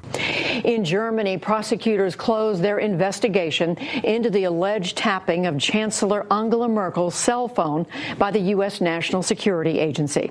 The probe was opened last year after NSA leaker Edward Snowden said he had documents proving her phone was bugged. Prosecutors said they were unable to find evidence that would stand up in court. Gee. Well, it's on record now. Yeah, that's the way it goes. Too bad. We win. Snowden. Snowden. He did it again. No, I'm handing it to you. I waited. You didn't do it. But I do. I was waiting for you to say Snowden. You said Snowden. Because I was waiting. You didn't say it. Then I said it. Oh, Snowden. Yeah, I guess. I'm not sure what you were trying for me to do. Let's play one last thing. Ready? Yeah. Okay. This is a very interesting commercial. This is a drug commercial. We don't play them as much as we used to, but this is the latest one for Botox to be used for people who have migraines. But it's not for just anybody who has migraines. You have to. This was like on the nightly news or something. It's for people who have 15 migraines a month that last at least 4 hours per migraine. Who is watching television that has this problem? Living with chronic migraine feels like each day is a game of chance. I wanted to put the odds in my favor, so my doctor told me about Botox, an FDA-approved treatment that significantly reduces headache days for adults with chronic migraine. 15 or more headache days a month, each lasting 4 hours or more. It's proven to actually prevent headache days, and it's injected by my doctor once every 3 months. The effects of Botox may spread hours to weeks after injection, causing serious symptoms. Alert your doctor right away, as difficulty swallowing, speaking, breathing, eye problems, or muscle weakness can be a sign of a life-threatening condition. Can't breathe. Side effects may include allergic reactions, neck and injection site pain, fatigue, and headache. Don't take Botox if you have a skin infection. Tell your doctor about your medical history, muscle or nerve conditions, and medications, including botulinum toxins, as these may increase the risk of serious side effects. Put the odds on your side. Visit BotoxChronicMigraine.com to learn how to save on your treatment. Talk to a headache specialist today about Botox. All right, couple things. One, if you're taking Botox for your migraine and the side effect is headache, we got a problem, Houston. I would think. This is a problem. Two, it's obvious what this is. Everybody's using Botox. This is now to include Botox in the insurance package. That's why this is now all of a sudden, prove you have a migraine. Well, my head hurts. Oh, here's some Botox. I'll prescribe it for you. $5 copay. Nailed it. $5 copay. Now, here's the interesting thing. Meanwhile, it's for your wrinkles in your forehead. Well, I find it coincidental that if you have migraines that last 4 hours or more, 15 days out of the month, this coincides with the Viagra, which can give you an erection for 4 hours. But I'm thinking there's a lot of women going, oh man, there's that thing again. Oh, I have a 4 hour migraine. I have a migraine. You've had a migraine every day this week. Pack that thing up. What am I going to do with this thing? Well, anyway, this is great for my ex-wife. She'll enjoy that very much. Give some amusement to the people out there. Very amusing. All righty. What do we have to do? Anything coming up tonight? Anything? We missed the Chonies 2 weeks ago. Tomorrow, if I don't just decide not to go, I will be meeting John Perkins, who's in town. Really cool. Nice. Because he's coming out with the second edition of the Economic Hitman? Of Economic Hitman, and I'm wondering what's going on. Well, yeah. Well, we know he's probably been compromised, and that's what I have to assume based on an interview that Horowitz and I did with him some time ago. Yeah. Well, good. But I don't know. I get to meet him. I'll have him autograph my hand. And your hand? I don't know. I'll bring something. Have him autograph your breast. A copy. I think I only have the audio copy. All right. That's what I'll do. All right. Everybody, thank you very much for tuning in, for listening to the best podcast in the universe. Coming to you from FEMA Region 6 here in the capital of the Drone Star State of the Morning. I'm Adam Curry. And from northern Silicon Valley, where the hippos are on the loose, I'm John C. Dvorak. We'll be back on Thursday right here on No Agenda.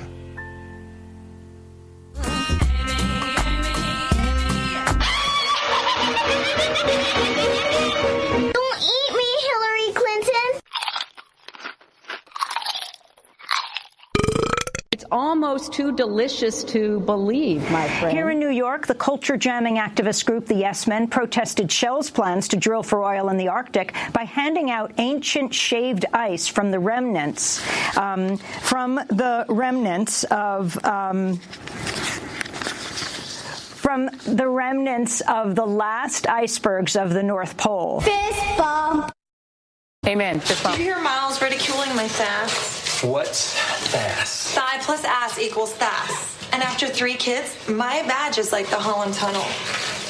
Sometimes I walk around and it sounds like somebody's stirring mac and cheese. Adios, mofo. We're all gonna die! Yes, the beaches are back open! Woohoo! The best podcast in the universe. Dvorak.org/NA